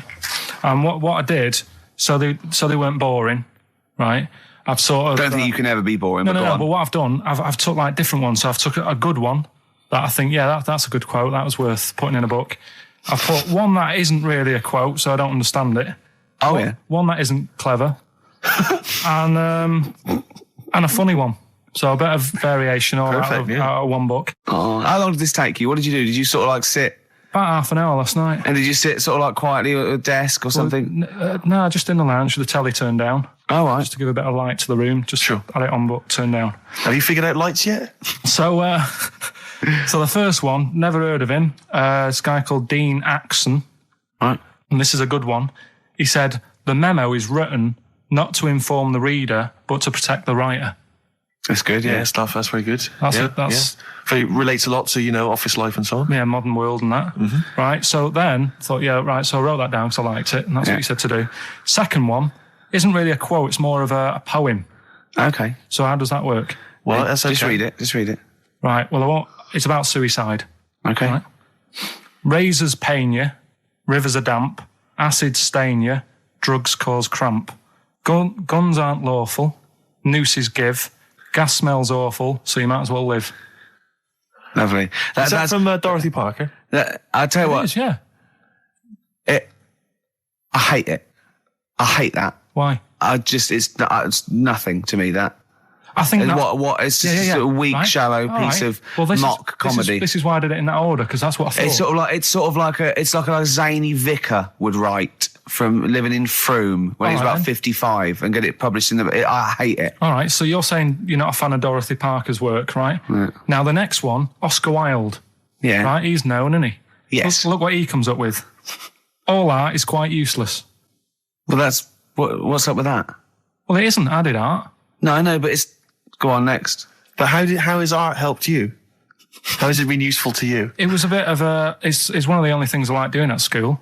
Right. Do you know what I mean? When I made that little clay man, fixing a car. Yeah. You made a clay man fixing a car. I'd forgotten about that. How can he... I think that's stupid. And especially that it's gone in a book. Sure. Do you know what I mean? Okay. It's easy to diss things. Yeah, it's harder to do things out. You're right. I don't think art is useless, by the way. But then you don't have to agree or disagree with some of these things. Some of them are, sometimes it's just their thoughts put eloquently or poetically, isn't it? And it's just, Just to provoke a reaction as much as anything. Yeah. Well, and the good one, Ozzy Osbourne. I mean, sorry, but let's go back there. The irony is that is art. That he was an artist, wasn't he? So, but so you don't like Oscar Wilde, but you prefer Ozzy Osbourne. Yeah, go on. Ozzy Osbourne, cracking one. This funny and educational. I bit a head off a bat the other night. It was like eating a crunchy wrapped in a chamois leather. Genius. You're right, Carl. Yeah. So there's. What do you like about that? The way he's described what it is like. I think, if someone, that you can imagine what it's like, because I like crunchies. Yeah. And, it's like and a chamois leather is really chewy, so you can imagine that's like the skin. So you like his descriptive writing. The crunchy bit is like the bones and that. Yeah. It's perfect. But Carl, it's interesting because you've analysed Aussie there, and in a way, that is the first step on maybe doing a new English GCSE. Yeah, being able to study language why you and liked understand. it. You said because it describes what you've never eaten about yourself. Yeah, but my teacher, Mrs. Kane, if I would have come into school with, a quote by Ozzy Osbourne, she wouldn't have been happy. Really? Do you know what I mean? And that's the difference between. She'd go, right, Carl, get your horse and go home. Well, listen though, we were talking about other quotes. Yeah. Neil Armstrong. Yeah. Do you know his one? Yeah. What one?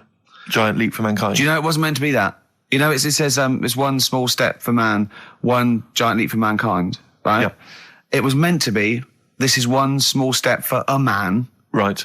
I.e. me, the individual, on a microcosmic level, one giant leap for mankind. And he mucked it up, because if you say this is one small step for man, one giant leap for mankind, man there means mankind. I know, it's embarrassing. So you shouldn't give people, he's not a trained actor. That's true. He's more of an astronaut, to be honest. He won any awards, Rick? No, there are no awards. Is he BAFTA nominated? Don't think so. But listen, right, he said another quote as he got back into the rocket. Have you heard about it? Go on.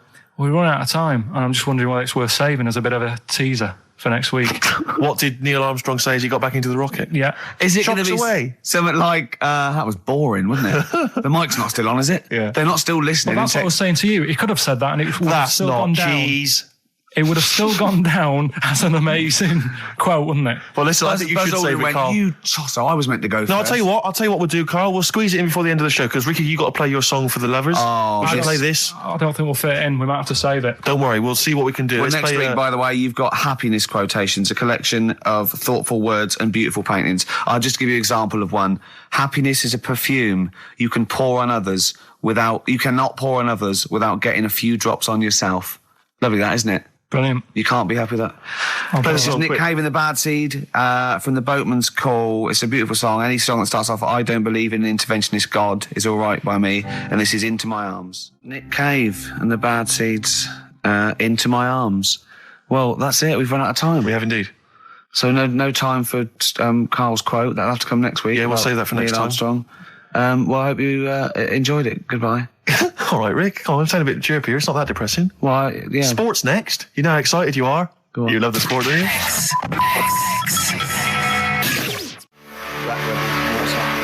Spread your love on XFM 104.9. I'm Ricky Gervais, with me, Steve Mitchell. And now it's Carl's bit. It's the re-education of Carl. He's like Liza Doolittle. And now he's coming to, or Lawnmower Man, if you've seen that film. More like Lawnmower Man, if you've seen the film. You'll know what I mean.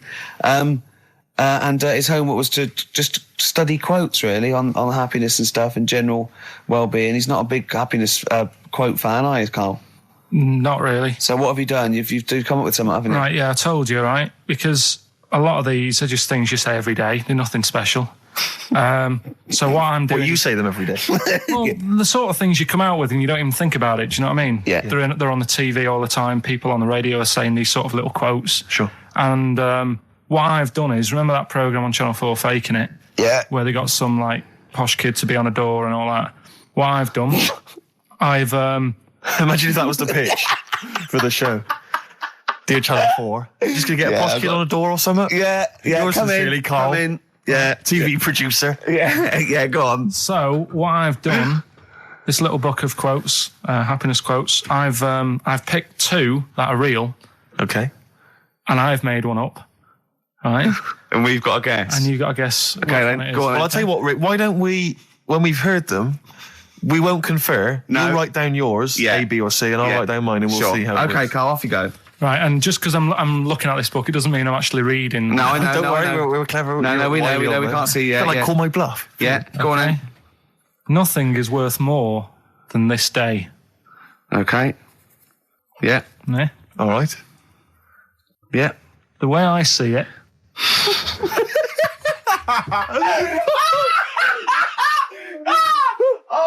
Oh God! My head's gonna burst. no, hang on. My head's gonna burst. No, Hang no, on. this might not be Carl's. It might not be. How do you know I haven't tweaked them a little bit? Yeah. Good Okay, point. fair Good enough. point. No, good point. The way I see it, if you want the rainbow, you got to put up with the rain. Yeah. Okay. All right? All right, yeah. Okay, hang on. It's not here. Come on. Cat food, Cat food, come on. it stinks a bit. But if you don't put up with the smell, the little kitten will die. Steve, I don't know what to say. I don't know what to say. Imagine this in faking it. Imagine their faces when he says that, and they're going, "Oh my God." Carl, play a song, mate. We'll have to confer on this one. By Blair. Well, that's just amazing, Carl. Just read them again. Two were real, one was fake. Go on then. Right. First one. Nothing is worth more than this day. Excellent. Next one. What does that mean? Well, cherish now, cherish your time. Okay. Because you can't get it back, and Yeah. you know That's the way I saw it. Carpe diem, whatever it is, seize the day and all that. Okay. If you want the rainbow, you've got to put up with the rain. Yeah, of course. Yeah, rough with the smooth. You know, it's not all plain sailing, but you know, rainbow's beautiful, but it comes because of the rain, which you might not like. So Yeah. make the most of everything, and Yeah. good. Cat food doesn't smell good, but if you don't put up with it, then the little kitten will die. Right, now, Carl, that is a good effort. Now, that one's yours. I mean, obviously, right? Right, no, but it's a good effort, right? I mean, it slipped seamlessly into the others. Yeah. Don't think it didn't. No, but it's good. I mean, we knew it was that one. But what I will say is, it's good, but what you don't know, maybe subconsciously, is, I mean, it's very similar to the putting up with the rain and the rainbow. But that's good. Why do you think that? Well, What does mine mean? Well, even though it smells bad, it's good for something. Right, So- see, so- I didn't look at it like that. What do you look at that? I kind of thought... Was yours more specifically about cat food, generally? Because you know, normally it's an analogy. Yeah, or a metaphor for something, you know, much bigger. Well, no, the way I I mean, looked at it- Dolly Parton, who I think did the rainbow rain thing, she wasn't specifically concerned about weather conditions. No. It was a sort of general idea. It's all about life. Yeah. It's- Well, that's what I've done. Go on, I've used an everyday thing Yeah. and put it with today's problems, right? Go on. So, like, my girlfriend, she might like to go shopping for clothes. I hate it, Right. but because I love her, I put up with it. Ah, that's nice. Yeah? Yeah. So you love that little kitten. You can't stand the smell of the stuff you got to feed it. But because you love it, you go, well, you know, I'll put up with this just for a few minutes and then I can, like, squeeze its head later and give it a little... Sorry. Can we go back? you know, stroke its head and stuff. Oh, right. Yeah. Sorry, it was a bit of a slip, was it? Squeeze its little head. Yeah. Yeah, well, that's just the thing that I do with cats. Put it in a bag and drown it in a lake. I can feed it and then I can throw it against the wall. exactly. So you didn't see it like that, did you? No, that's very good. So it's about love, is it? It's about putting up with the bad things Yeah. for something you love. Yeah. Well, that's nice. But That's very Carl, good. you seem now to be convinced and rather smug that you've tricked us and that you've fooled us and that we didn't understand it. Well, Well, no- I say that's your fault, not ours. No, it's not, though. I mean, look, that man in Forrest Gump, he was a bit of a nutter. And he came up with the life as a box of chocolates thing. Yeah. Now, if that was in this book, you say, oh, yeah, brilliant, you know, good bit of work. But if he was sat here doing the show with you, Yeah. you'd be taking the mickey out of him. Sometimes I feel he is. No, but Carl, I could. In fact, if people are out there, we're too lazy. Could you write down everything Carl's ever said? Because I think we could publish that. Yeah. He said one today. He saw my salamander. It's not a euphemism. He saw my salamander, and it's just sitting there in the tank. Your exotic pet. Yeah, and he's worried about there not being a lid on. And he said, I went, what are we worried about? He said, well, he said it sits there for 24 hours a day, obviously planning to get out. Well, he's got nothing else on its mind, and the daft thing is, he has actually got the lid ripped up a little bit. Like, he's got nothing else to think about. And he'll be looking up there, and it's going to get out. But what's the worst that could happen? What's it thinking? What do you think it's thinking, this salamander? It's got its eye on the DVD player. I could have Ian be down the market. Well, Oh God! are they dangerous? Can I just say something? Are they dangerous? I think